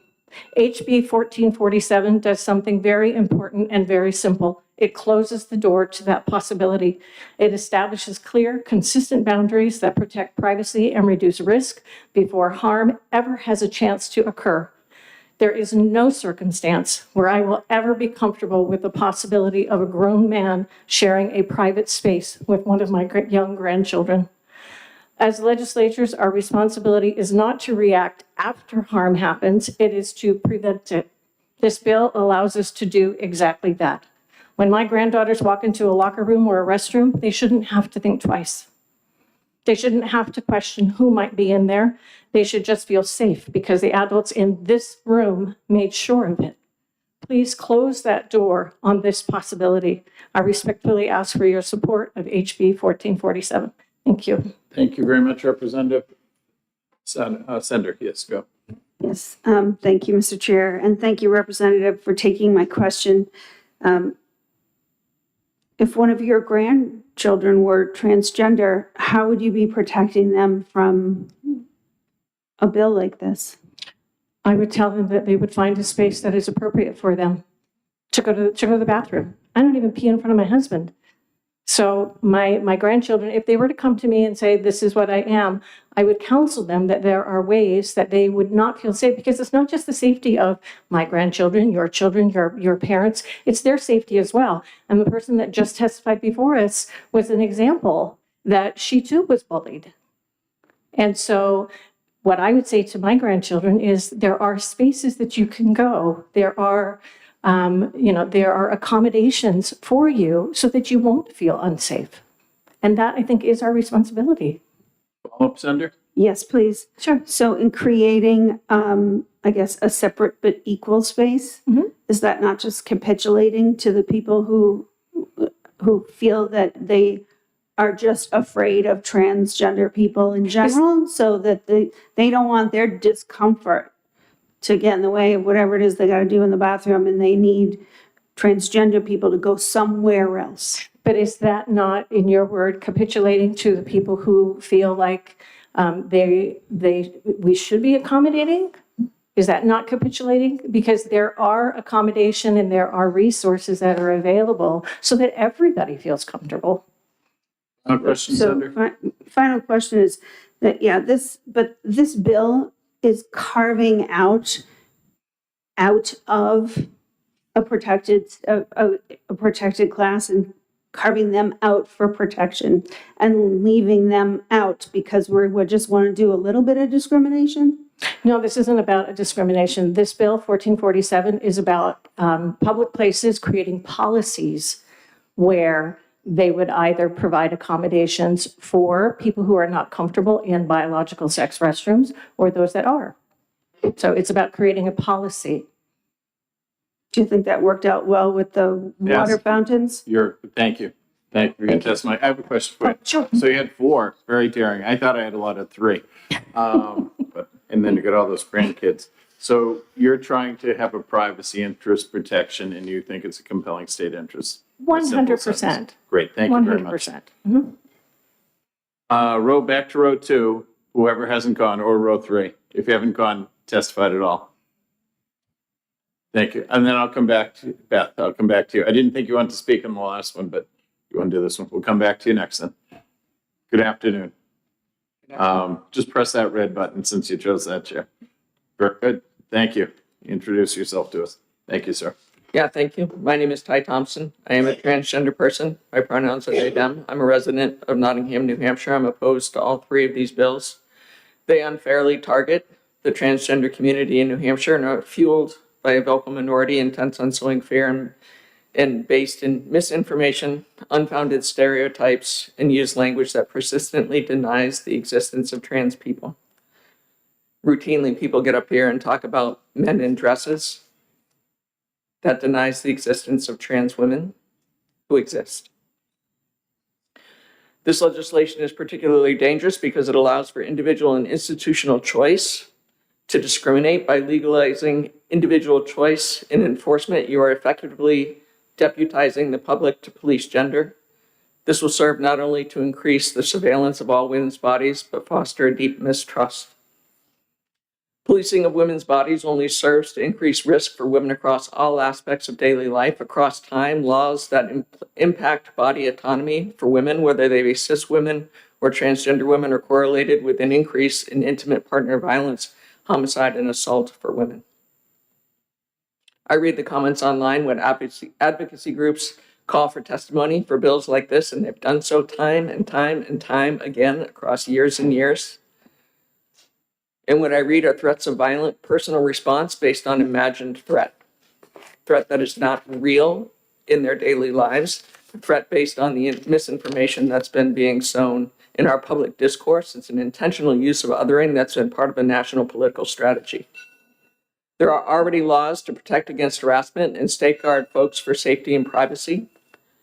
Both Republican governors correctly identified that these bills seek to solve problems that have not presented themselves and run contrary to our live free or die philosophy in New Hampshire.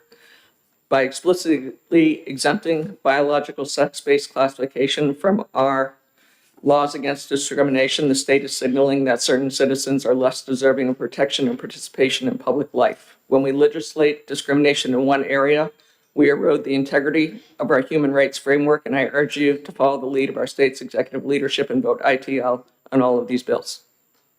Just have a quick question. You said, we mentioned vocal minority at the beginning. Do you have surveys saying that around the state of New Hampshire, that these type bills are overwhelmingly not supported? I think we've heard in testimony with the statistics about the number of people who have signed in online against this legislation time and time again versus the people who have signed in favor of the legislation, that overwhelmingly our response to attempts to pass this legislation have been faced with opposition by our New Hampshire citizenry. And I don't believe that that has been reflected by the decisions that have been made by our New Hampshire legislature. Okay. I just was looking at the people who signed in to testify today, and it's very close. If anything, might be more supporting. But I was just wondering if you had citing some like UNH survey or something. But thank you. Questions? We're all set. Thank you very much.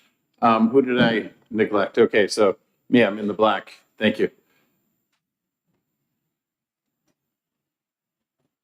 Good afternoon. Good afternoon. I signed up to speak separately on two bills because I've brought testimony from an organization and personal. Shall I do them both now or just? We're doing everything together. Everything together. Yes. Great. Okay. Thank you. My name is Sharon Fellows. I reside in Peterborough, and I am speaking right now on behalf of Women's Declaration International, a global nonpartisan group of volunteer women dedicated to protecting women's sex-based rights. We are strongly in support of Bills 1217, 1299, and 1447. Our interest in these bills is based upon Article 1 of the Declaration on Women's Sex-Based Rights, reaffirming that the rights of women are based on the category of sex. Sex referring to reproductive biology, whereas the stereotyped sex roles of masculinity and femininity, generally enforced on both sexes and referred to as gender, are a fundamental aspect of women's inequality and must be eliminated. The Declaration provides states should maintain the centrality of the category of sex and not gender identity in relation to women's and girls' rights to be free from discrimination. It does this because women and girls face discrimination based on our biology as females, and we are unable to identify our way out of sex-based discrimination. There is therefore a conflict between gender identity and sex in policy. Gender identity is nothing more than regressive sex role stereotypes, which are materially harmful to women and girls and should not be codified in law. WDI USA fully supports the protection of equal rights for all people who do not conform to sex role stereotypes. We have proposed federal legislation providing comprehensive civil rights protection for women and girls on the basis of sex, for lesbians, gays, and bisexual individuals based on sexual orientation, which is based on sex, and for everyone on the basis of nonconformity with sex role stereotypes. It does not provide additional protection based on subjective feelings. It is the physical circumstance of being female that requires protection from sex discrimination. Because HB 1217 would define sex and related terms in a way that is overall consistent with the Declaration, WDI USA urges you to pass it. Very much. Questions? Do you have testimony, Hinton? Okay. Personal testimony as well. Thank you. Thank you. So I'm speaking now as a parent and a taxpayer in the Conval School District, which is currently under investigation by the Department of Education for Title IX violations of female students' rights. In a manner typical of public schools all over the country for the past several years, Conval administration gave male students explicit permission to use restrooms and locker rooms designated for girls. When female students objected, the principal at CVHS instructed the girls to change elsewhere because it would constitute discrimination to remove the boys from their locker room. Further, because Conval's district policies classify accurate sex identification as discrimination, students are not even allowed to talk about these violations. They've been told it's hateful to know that a boy is a boy and that it is a crime to say so. Governor Ayotte has vetoed these bills twice already, each time with the excuse that the issue is complex and that policy decisions are best left to individual schools. It's interesting that these concerns about complexity didn't come up when the General Court voted to abolish girls and women's single-sex spaces in the first place. The adults in this room, along with those sitting on our school boards, simply decided to enforce a violation in spaces reserved for girls' use. Governor Ayotte is mistaken. Policy decisions are not best left to individual school boards, as we can see that all over the state and the nation, school boards continue to enact and enforce these policies despite overwhelming public opposition. Girls and young women have a reasonable expectation of privacy in places where they undress and tend to their physical needs. So do boys and young men, by the way. All students have the right to speak freely about the material reality of sex in human beings, and taxpayers have a right not to have our hard-earned funds used to infringe on half the population's rights, to peddle the metaphysical belief in gender identity as settled science in an instructional setting, or to shame and punish our young citizens into silence when they speak up to defend their rights. These bills are New Hampshire's answer to egregious violations of students' rights under Title IX and of our most fundamental constitutionally guaranteed rights to free expression, freedom from state-mandated religion, and freedom to redress grievances. I urge you to vote yes on restoring equal rights and free speech in the Granite State. Thank you very much for your testimony. We're all set. Thank you very much. Thank you. Okay, we're back to our rows. Yes, in the blue mask. Come on down. Good afternoon. Hi, my name's Jessica Powers. I'm a New Hampshire resident. Thanks for your patience. Thank you. I am a transgender woman. So I've been listening to most of these bills this year, so I don't have anything new to add. I just wanted to give another face to who is affected by these, possibly affected by these bills. So thank you, and Thank you. Any questions? We do appreciate you coming in. Thank you. Yeah, I'm going to get to anyone else in the row next to you there. Nope. Okay, ma'am in the back who's putting her hand up. And then I'll get to you. I'm sorry, I forgot again. I will get, you're next. Okay, come on up, Beth. I apologize. I know. Then I get into the testimony and I move on. That's okay. I'm getting older, Beth, you know, it's not. Next 3 times. I may look 49, but I'm not. I'm Beth Scare from Nashua. Trans rights activists live in a fantasy land. They imagine that the males who are in female spaces have no evil intentions.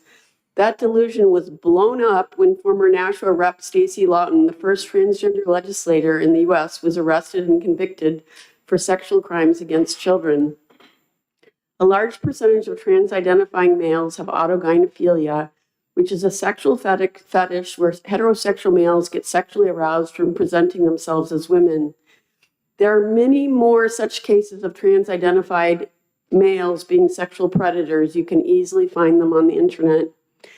Even if, for the sake of argument, these men had no evil intentions, even then, it would be wrong to give them access to women's bathrooms, locker rooms, and other private spaces, because women shouldn't be forced to see penises in their private spaces or have their bodies exposed to males. Little girls and rape victims shouldn't be terror-stricken in spaces created to be a safe refuge for them, where males aren't admitted for safety and privacy reasons.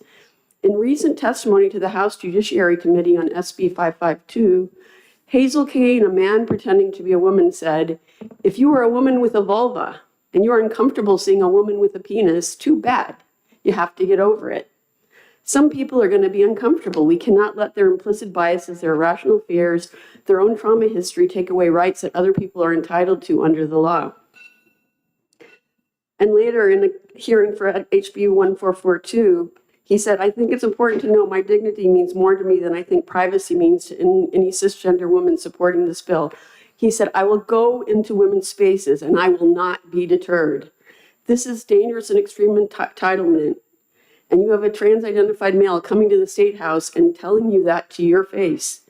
When they say it to your face, believe them. You don't need any more evidence that we need these bills to protect women and girls." When Stacy Lawton gets out of prison, will you be the person who voted to allow him back into bathrooms and locker rooms with vulnerable women and girls? Please vote ought to pass on HB 1447.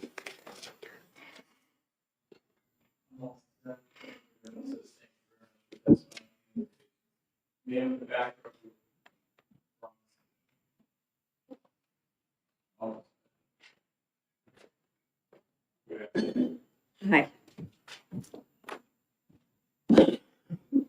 Thank you for hearing me. My name is Dr. Heather Barber. I'm testifying in opposition to HB 1217, 1299, and 1447, and specifically the sport-related components. I'm a retired faculty member from UNH. My field of study was sports psychology, and the focus of my research over 28 years at UNH was girls and women's sport experience and GLBT experience in sport. I love sport, and I've spent most of my professional life defending the benefits of sport. Yet if these bills pass, I would have to reconsider that. As a former athlete and coach and as a sports psychology consultant, the best teams were always the teams where all players were committed to making each other better, even and maybe especially when those individuals were very different. There is nothing inherent about being trans that stopped that from happening in sport. As a sports psychology professional, we talk about sport, especially in youth and high school sport, as a place to build character. We talk about the joys of teamwork, a place where teammates make each other better, and where competition makes us better, not where we point fingers at someone who we perceive to be different. I would argue that messaging from adults that gets in the way of teams and individuals fully engaging in the beneficial aspects of sport, building confidence, teamwork, communication, healthy physical skill development, and the list goes on. The research on trans sport participation is clear. Trans and cisgender individuals benefit from playing on teams consistent with their gender identity. We've spent over 12 hours in hearings, now 14 hours, in hearings on trans bathroom and sport bills this session. That doesn't include the hours drafting these bills, recruiting sponsors and co-sponsors, prepping for hearings. Shouldn't we be considering legislation that actually supports the entire citizenry of New Hampshire? Thank you very much.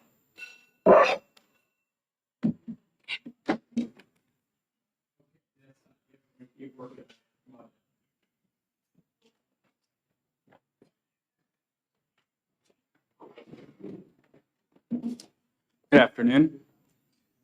Thank you for the opportunity to testify. For the record, my name is Sam Hawkins. I'm here today representing NAMI New Hampshire in opposition to House Bill 1217, 1299, 1447, and other similar policies the legislature is currently considering. I've presented to this committee before about our concerns of the mental health impacts of discrimination, as well as the impacts of stigma and discrimination on help seeking. So today, I really just want to emphasize the mental health impacts of this process. It has been brought up today several times now that we have had this hearing countless times. That is true, and I want to affirmatively say that we don't have to. The statements that trans and non-binary granite staters are sitting in this room having to listen to, we are gravely concerned of the impacts of them having to listen to those statements about their humanity, not once, but again and again and again. Suppose I will leave it there and strongly urge the committee to oppose this bill, all of the other bills, and consider the impacts of this process and these policies and these discussions on your constituents. Thank you. Thank you very much. One question from Senator Abbas. Thank you. Sorry, I accidentally turned your microphone off. I pushed the wrong button. And thank you for taking my question. In respect to 1299 and 1217, those would allow a public entity or a private entity to make their own policy. Particularly with the private entities, what is the opposition specifically for like a private establishment for having their own policy? You know, and the reason why I ask is if I disagree with that private establishment policy, I could choose not to go there. Regardless of where you fall on the issue, I guess the issue when we're talking about a private entity, why is there opposition to that? Thank you for your question. And from our organization's perspective and our focus on mental health, I will say I understand where you're coming from, and but I would say that the depiction that it is necessarily an easy decision to choose to not engage with certain sections of your community, of your town, of the place you live, is maybe not as easy as it might sound, and to have to map out what parts of your state and your community are safe for you or are not safe for you, I would say would probably not be conducive to your wellness and mental health. So, and I'm not sure if you were in the room when I asked this, but the issue of safety, whether when it comes to bathrooms and locker rooms, the concern about safety, although their rationale for arriving there at that conclusion is different, whether they support or oppose it, it seems that both sides are worried about safety issues. So when you say, it's going to be hard to map out, where to go because of concerns for your safety, I mean, that would apply to both, at least the way I perceive the opposition to bathrooms and laboratories and locker rooms. So I'm just asking, wouldn't that safety concern apply to both trans people and non-trans people? Thank you for your question. I will say over the several years we've been working on these policies, I've seen research at both the national level and here in New Hampshire of the experience of people, particularly LGBTQ plus youth, with discriminatory policies such as these bills, how those policies impact their mental health, as well as access to affirming spaces as a protective factor for suicidality. I have not seen any data or research that says that there is an outsized risk to health or safety for sharing a bathroom with a transgender or non-binary person. Thank you.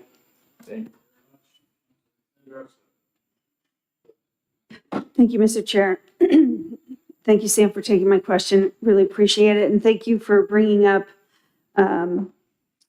the mental health toll that drawing from this particular well takes on transgender people, on transgender people's families and friends.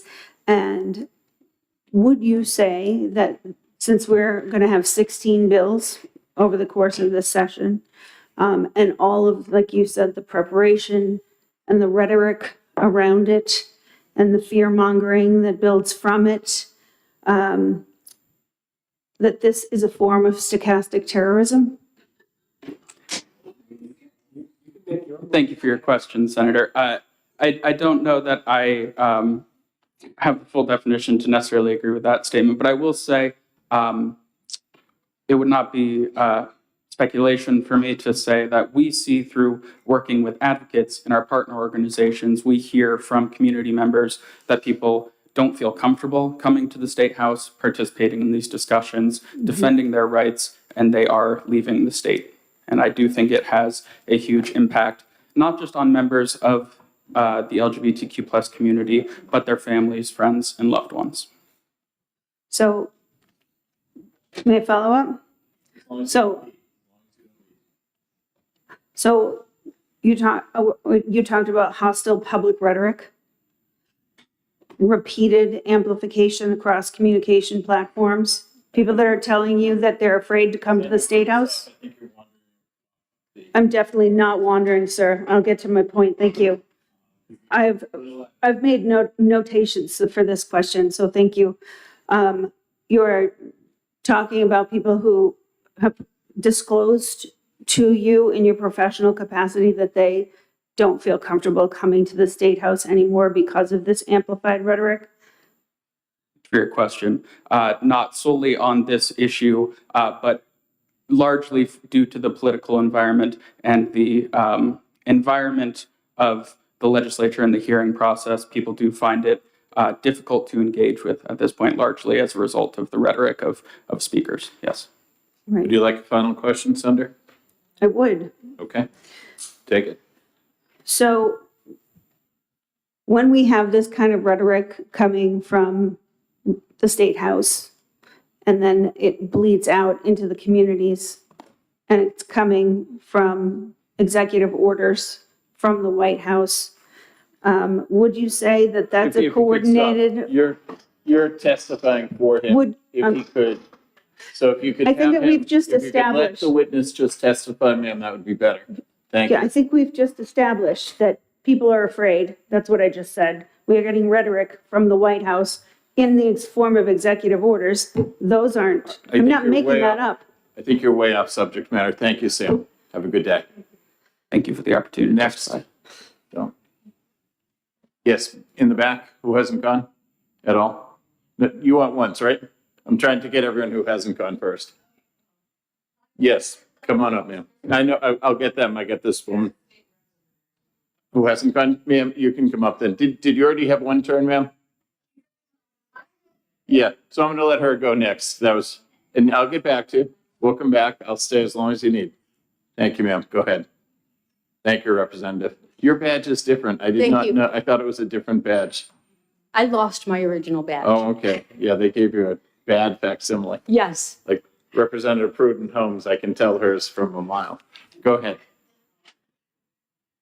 Thank you, Mr. Chair and committee. Sex segregated bathrooms have existed in this country since 1880s.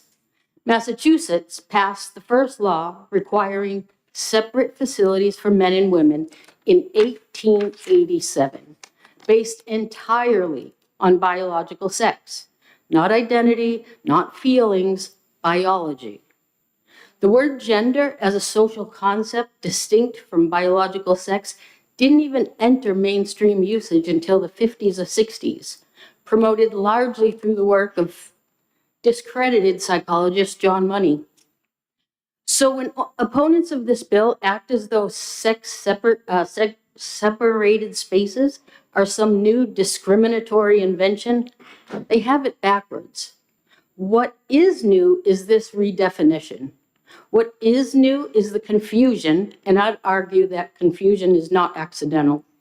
The word gender was introduced specifically to decouple identity from biology. And once you accept that decoupling in law, the biological protections women have always relied on begin to disappear. We are not innovating here. We are restoring clarity. We do not hate. We're not discriminating. Women's bathrooms were built for biological females. That was the intent in 1887, and it is the intent of these bills today. New Hampshire doesn't need to reinvent the wheel. We just need to stop letting others flatten it. Please vote OTP. Thank you. Thank you. Can you submit your testimony later, at a later time? I know it's in I your can phone. try. Okay. Yes. Trying's good. Who hasn't gone at all yet? I'm gonna let you come back, but yeah, these people haven't spoken at all. Go ahead, ma'am, in the corner. Red hair in the back? Thank you.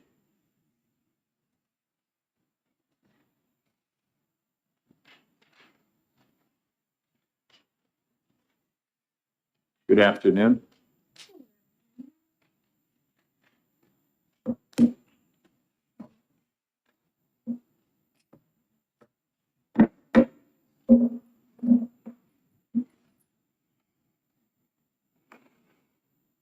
Hello there. I am Rebecca Hoskins, and I am a lifelong resident of New Hampshire, and I currently reside in Concord. I'm gonna try to hit a few things that nobody has brought up yet. One, intersex people have not been brought into this conversation yet. Intersex people exist, and bills like these always erase their identity. Where will intersex inmates be housed? Where will intersex people go to the bathroom? Can intersex people play sports? What about intersex students? Will they, also, in terms of sports, big cisgender girls exist. There is one girl on the Concord High wrestling team. One. Do we need to make an entire separate sports team for her so that she can continue to wrestle? Or can we just do what is being done now? In an effort to redefine things, we're circling back around and we're going to discriminate against cisgender women and girls.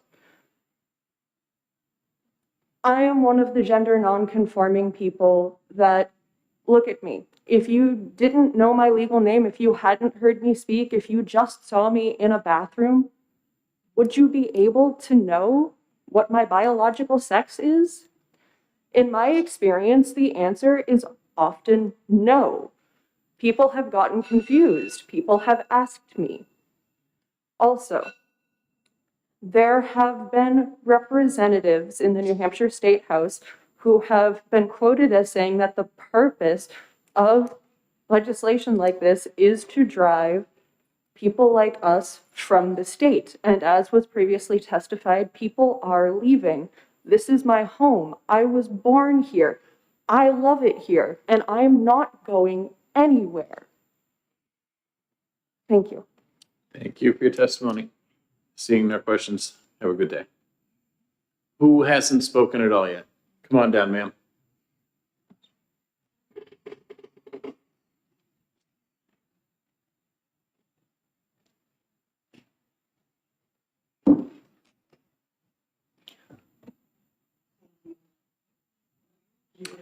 Yeah, you'll see it. Nope, now it's up. One more time. Hello? Hello. Good.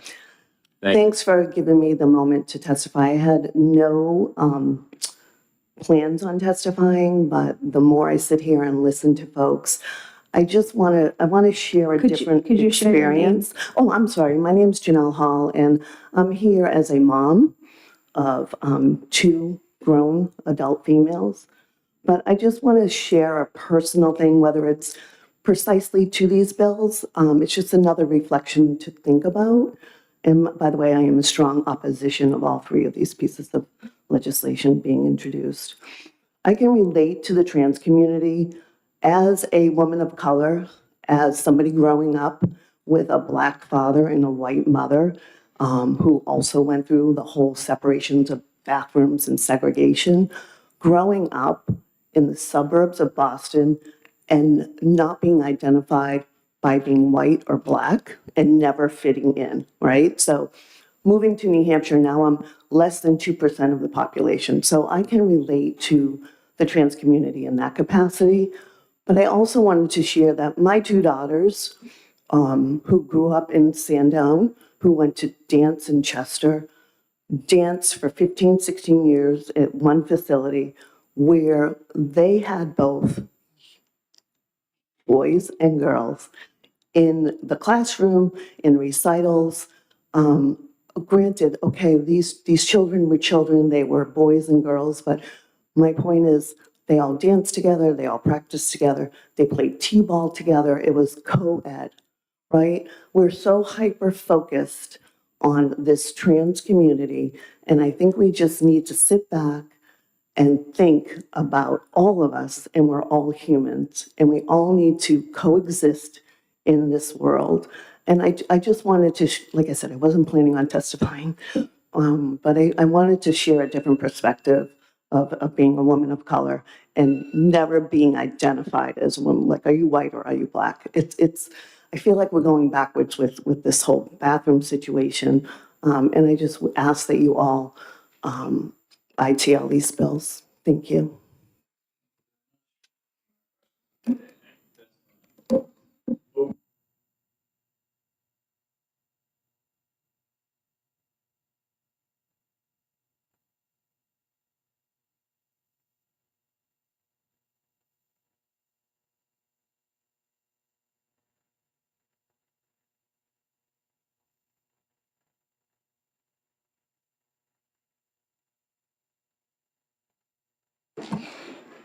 Thank you, committee chair. Thank you, committee members.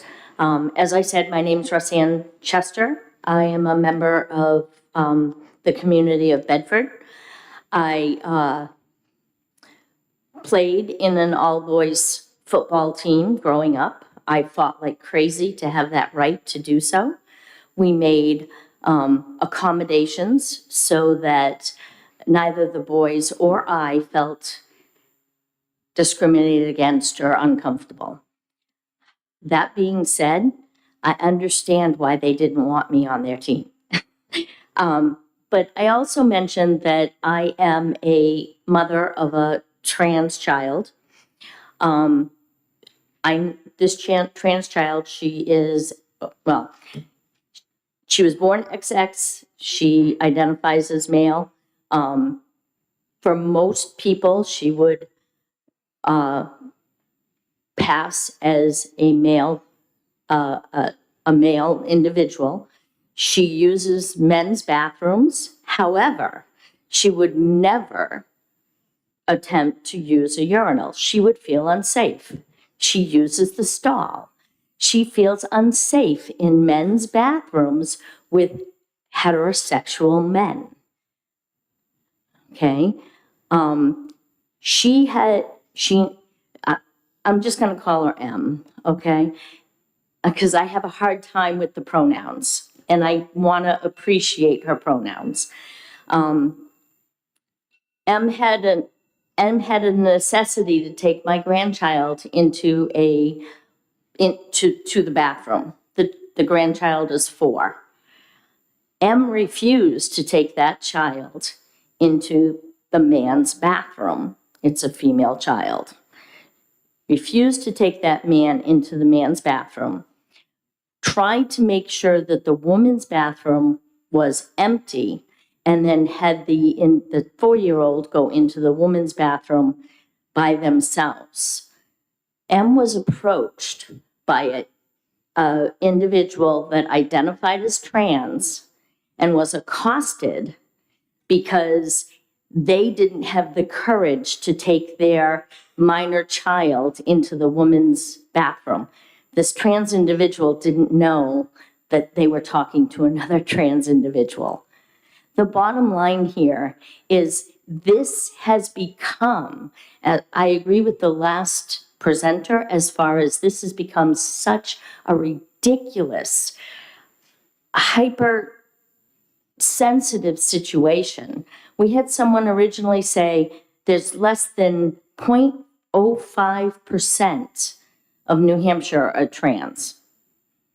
We also had someone say, and both of these individuals oppose these bills, you interact with trans people every day.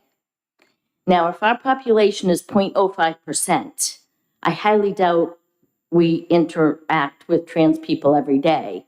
And then the only other thing I wanted to point out is that someone said anyone who supports this bill is either do not like trans people, don't believe that trans people exist, and don't understand what being trans means. You're looking at someone that doesn't fit any one of those 3. I love my trans child. I understand them wanting to be accepted for what they have chosen. We don't hate anyone. Humanity needs to start coming together.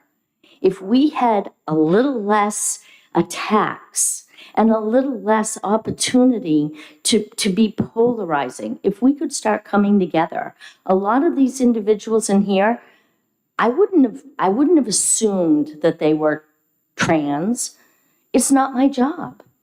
So I just wanted to come back up here mainly to give you folks the opportunity. So if you had any questions for me, because I really don't fit any one of these molds, and I still support this bill. Thank you.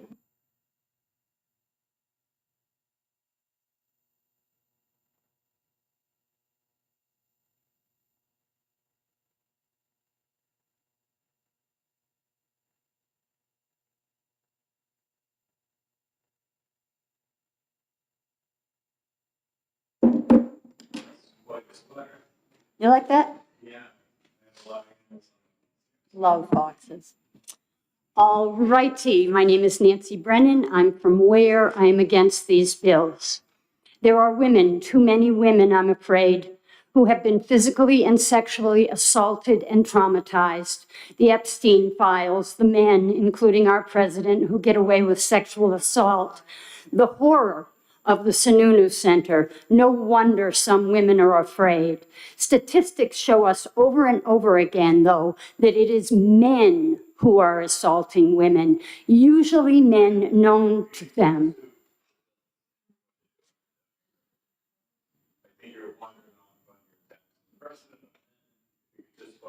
I'm trying to explain what, okay.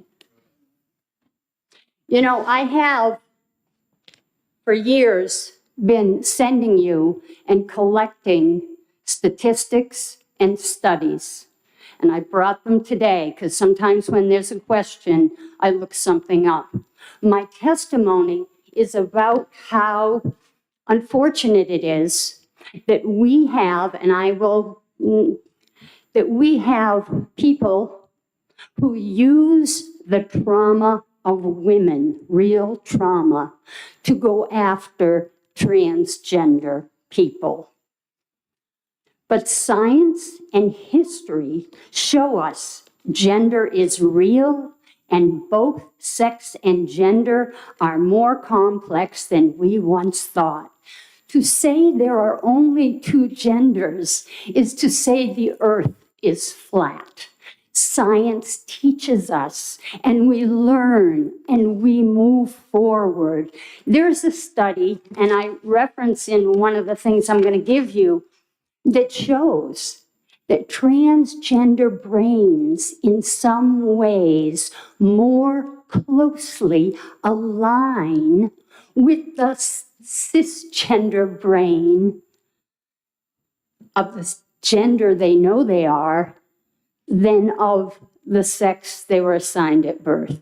And those are people who haven't been through any changes. Now, these are beginning studies, but they're worth looking at, and they're worth us thinking, whoa, we maybe don't know anything. And if I can just finish, studies and facts like this, like you've been hearing since 2015, don't do us any good if we don't listen to people. And unfortunately, many of these bills, including 1447, were written by people who have never sat down and had one-on-one conversations with transgender people and their families. They may have talked to detransitioners, but they don't understand. And I feel if we could do that, if we could have conversations, maybe we could solve this. Sorry.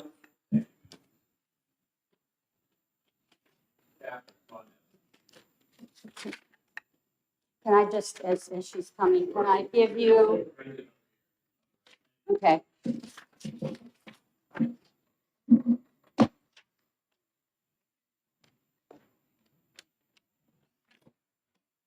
Thank you. I'm Catherine Prudhomme O'Brien from state rep from Derry. And I have for a very long time sat down, spoken to, and known people who are transgender. And I'm going back many decades on that, long before this was even a big topic in the country. I wanted to clear up a few little things because I did some research while sitting in my seat. Ray Blanchard, PhD, who coined the term autogynephilia, has not had his work discredited. I mean, there are differences of opinion on these issues, but that's not the same as being discredited, and he is still listed as a full professor of psychiatry at the University of Toronto. I'd like to go back to some other things that people spoke about, and that was Stacy Lawton, the transgender state representative who was here at the State House and did use the bathrooms, the women's bathrooms. Now there is a single stall bathroom here at the State House, and I think that's a good compromise. I also wanted to reference the study that I spoke about that was commissioned by the Parliament in the UK when they were trying to make a decision about trans people, men who presented as female in women's prisons. And that study was written by professor, it was called Evidence and Data on Trans Women Offending Rates. And it was submitted by Professors Rosa Freeman, Kathleen Stock, and Alice Sullivan. And that was in 2019. Anyone can look that up and make their own determinations about that. I don't think it's stochastic terrorism or anything like that to be discussing these issues. I just think it's fair and right to discuss them and to treat women well.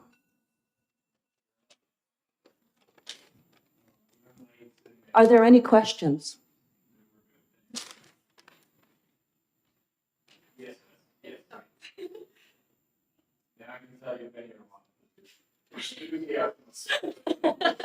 Thank you. All right.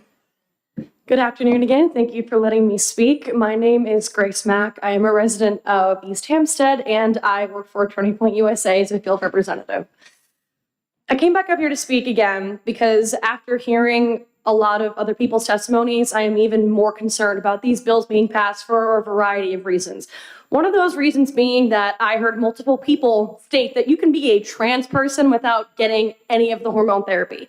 You can literally just say, I'm trans, and you can do whatever you please. So yes, we are concerned, the people who are, I guess, in support of this bill, about men coming into our bathrooms and saying that they're trans and getting access to our spaces.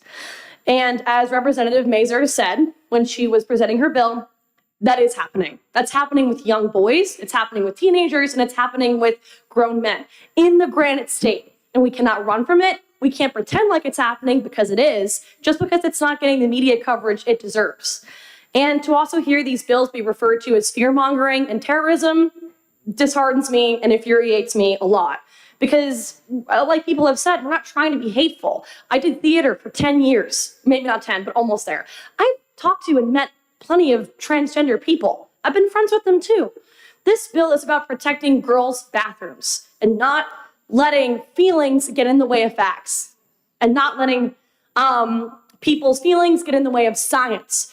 Because when you look at the facts and look at science, sex is the only term that is steadfast and that has not changed. Like somebody said, gender was a term that was invented in the 60s. It's a social construct. I'm sorry. That's just how it is. It was also disheartening to hear that it's also disheartening to hear people claim that these assaults are not happening and that the domination in sports is not happening. I've seen it happen. I've read so many articles just now sitting there waiting my turn to speak again that it is happening. And I hate that it is happening.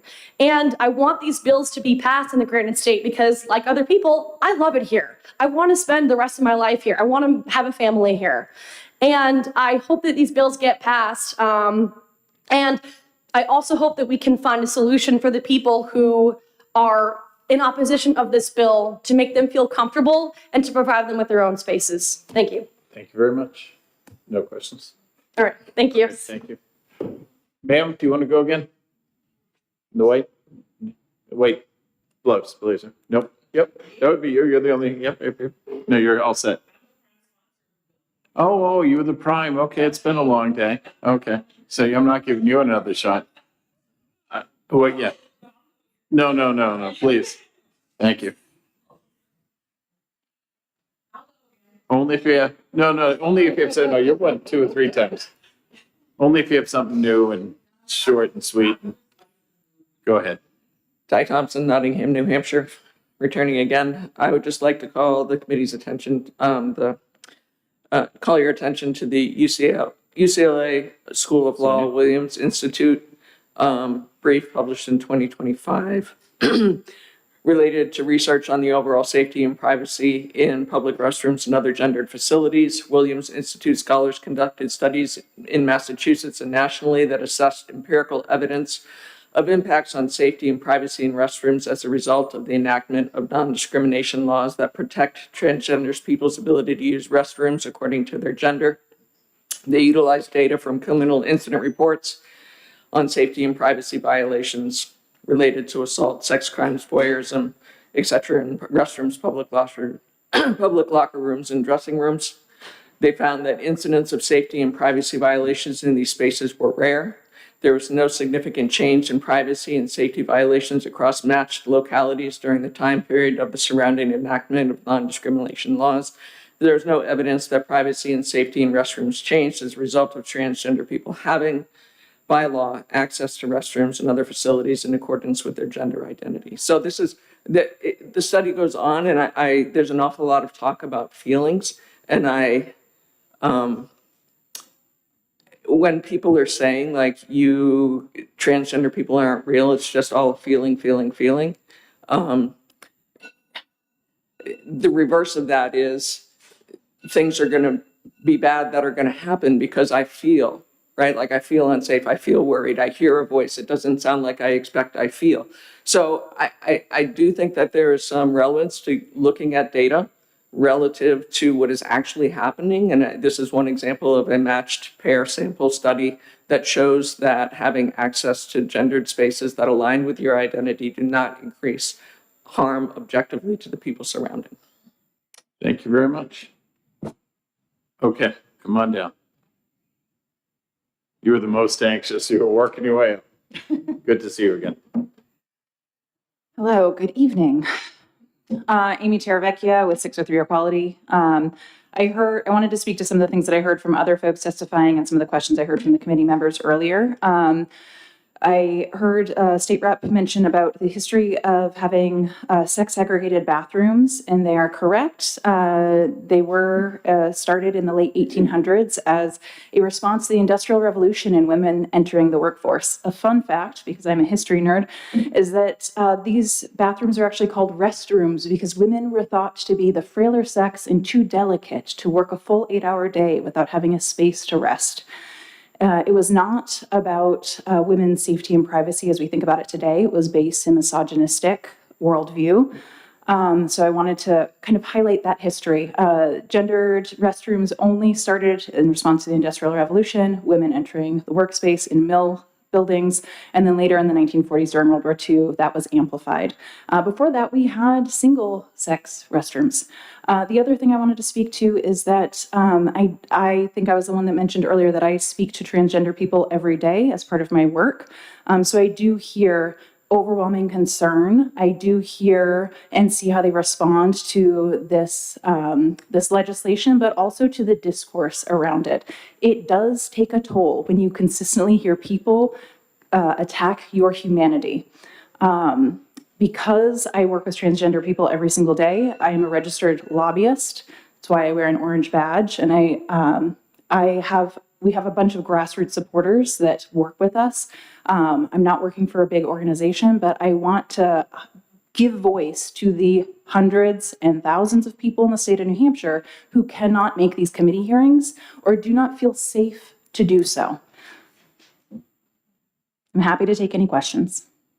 We're good. Thank you.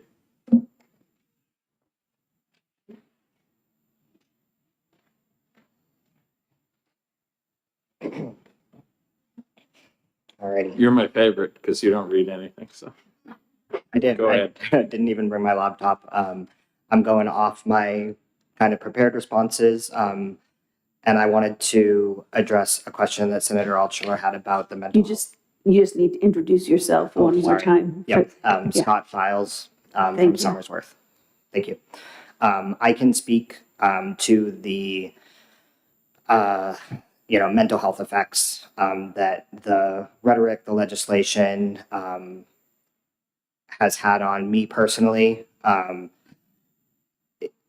The legislation has been increasing over the years. You know, it's always kind of been there. It's definitely taken an upswing. In January, with the events in Minnesota, I know that's not relevant to these bills, but the violence in this country has been increasing, in my opinion, coinciding with the separate issue of trans legislation. There was a bill in Kansas that was passed that sent a letter to trans Kansans invalidating their licenses. And that is something that I've had in my mind. When I socially transitioned, I then medically transitioned, and then I legally transitioned. I went to the DMV and I changed my license from F to M. That's a government record that now, if the state wanted to know where all the transgender folks are, they know exactly where we are. I feel, sorry, I'm shaking now. I feel a very visceral fear as a transgender person, especially over the past few months, not knowing how fast changes were going to be implemented, how aggressive these changes were going to be. I feel safer now that the pace has been committee hearings and votes and that nothing super drastic has happened yet. But those are, invalid licensees, segregation. People have mentioned just give us our own facility. That's not an inclusive society. Segregating us out of existence is, really dehumanizing and hurtful to consider. But every bill like this that passes is one step towards that goal of erasing us from society. We are just people trying to live our best lives, improve our communities, and be happy. Thank you very much. We are all set. Oh, I'm sorry, Senator Elsher.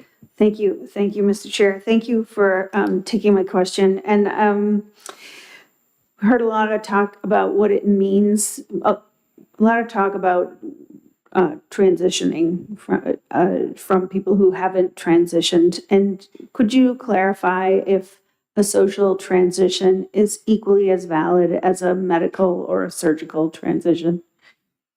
Yeah, I'd be happy to speak to my perspectives of that. Yes, for sure. I'm no expert, although I do have a degree in biology, if that helps. So social transition would be when I said I hate having long hair. This was before I had even realized I was, before I had identified as male. I knew I hated tight-fitting clothing. I hated appearing female. I wasn't sure why. I was being misgendered. I got kicked out of a Marshall's changing room once before I had done anything else to my body or my appearance besides cutting my hair, because I stand and act masculine because that's who I am. And then socially transitioning would be when I told my family, when I told my friends, when I started going by my chosen name, which is Scott, and I started using male changing rooms. I started buying exclusively men's clothing, things like that. But I would say that my story, where I went from one extreme, which was raised female, to the other extreme, identifying and appearing as fully male, is not everybody's story. There is a gradient. Some people don't swing all the way to the other direction. Some go maybe 75% or something. So social transition, I'm off track. I'm sorry, I've lost track of what I was saying. And then medical transition is actually medications, surgeries. Not everybody is able to do that for their own health. Not everyone has access to that. I was very lucky to have health insurance before I aged out of my parents when I was 26, and I was able to go to Massachusetts for some really well-renowned medical care. But that was a personal choice that made sense for me specifically, and I wanted those changes to my body. I wanted a deeper voice. I wanted facial hair. I did not want to wear a bra for the rest of my life. That was torture to the highest degree that I think some women who identify as women might agree with. Does that answer your question? Yes, thank you. All set. Thank you very much for your testimony. Appreciate it.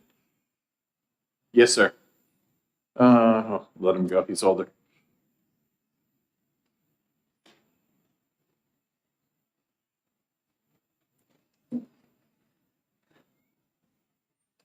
Thank you, Mr. Chairman and committee members. I'm David Trumbull from the town of Ware, and oppose the bills. I'll focus on the two last bills. For 1299, no one's really talked about people who would be confined in a mental hospital or a prison.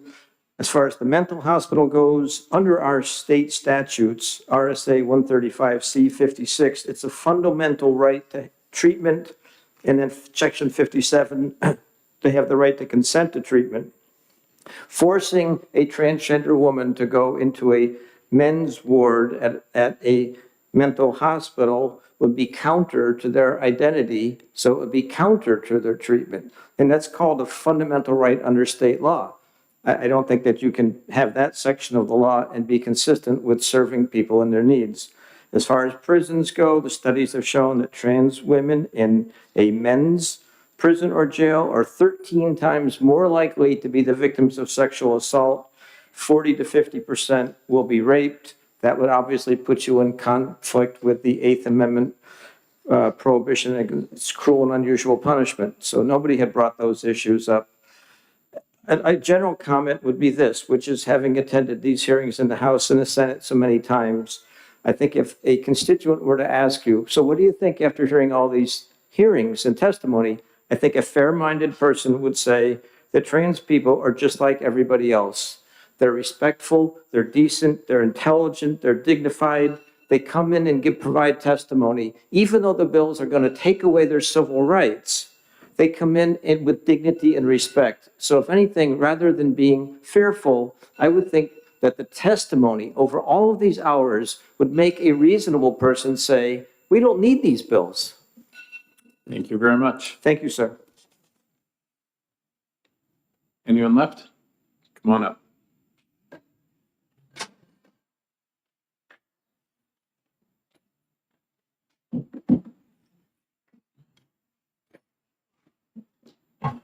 Good afternoon, committee. Thank you for hearing me again. My name is Simon Amaya Price, and again, I used to be trans. I'm afraid too. Every week, trans rights activists threaten to kill me because I left the cult of gender ideology. They send me pictures of guns, knives, and detailed descriptions of how they would like to torture, rape, and murder me and my family. Males who identify as women are a tiny sliver of the population, yet they are massively overrepresented among sex offenders in prison.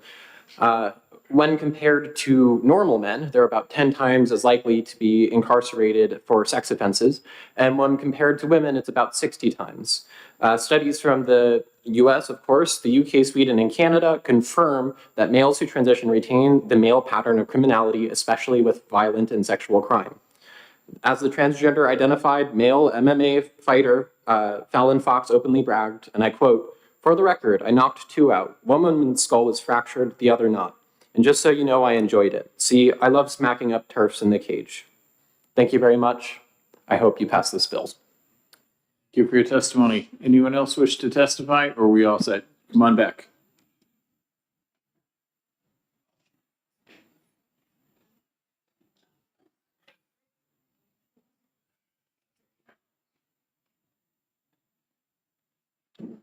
Good evening. Yeah, I just want to say a couple of things. There have been a couple of rather, name Tanya Kreger from Brookline, resident of New Hampshire. I just want to address a couple of the last folks that came up here.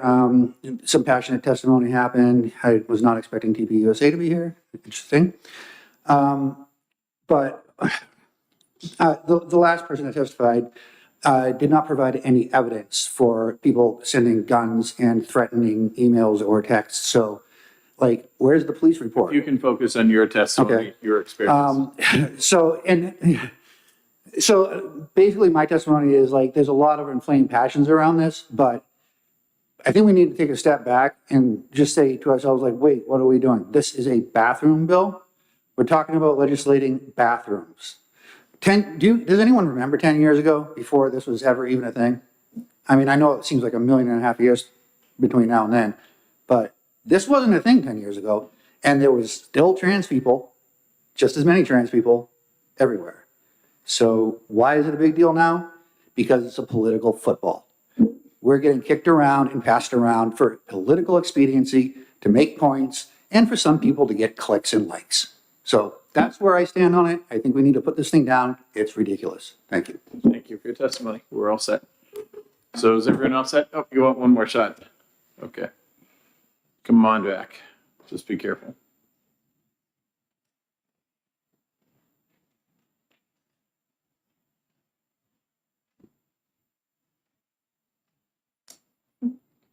Hello again, Rebecca Hoskins from Concord. I just wanted to make 2 additional points. One, I did not get to mention that in a lot of the cases of the locker room specifically, especially the exceptions that have been noted for things like opposite gender parent with their child going in a lot of cases, like I swim at the local Y. There's already places for families to take their children to help with that.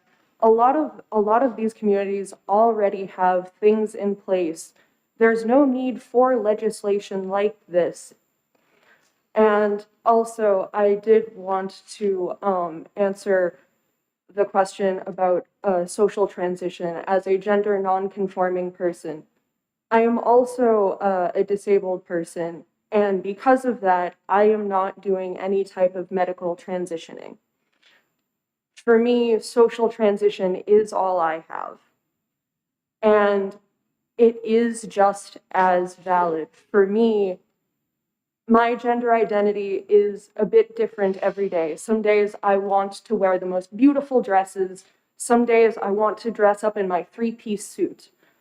And any day I want to feel euphoria in my gender. And bills like this make me terrified to find joy in that expression. Thank you. We're all set. Everyone else set on 1217, 1299, and 1447? Seeing no one going, okay. We'll adjourn the 3 hearings.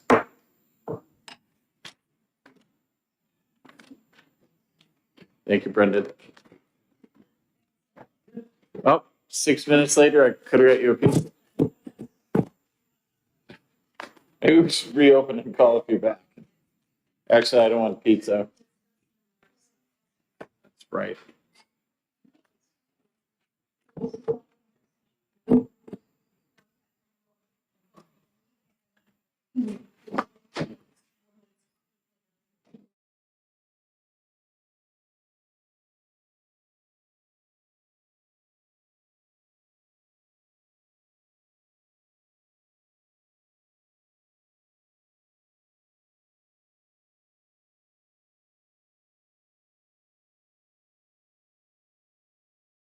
Didn't change in there, especially in that back in the old days.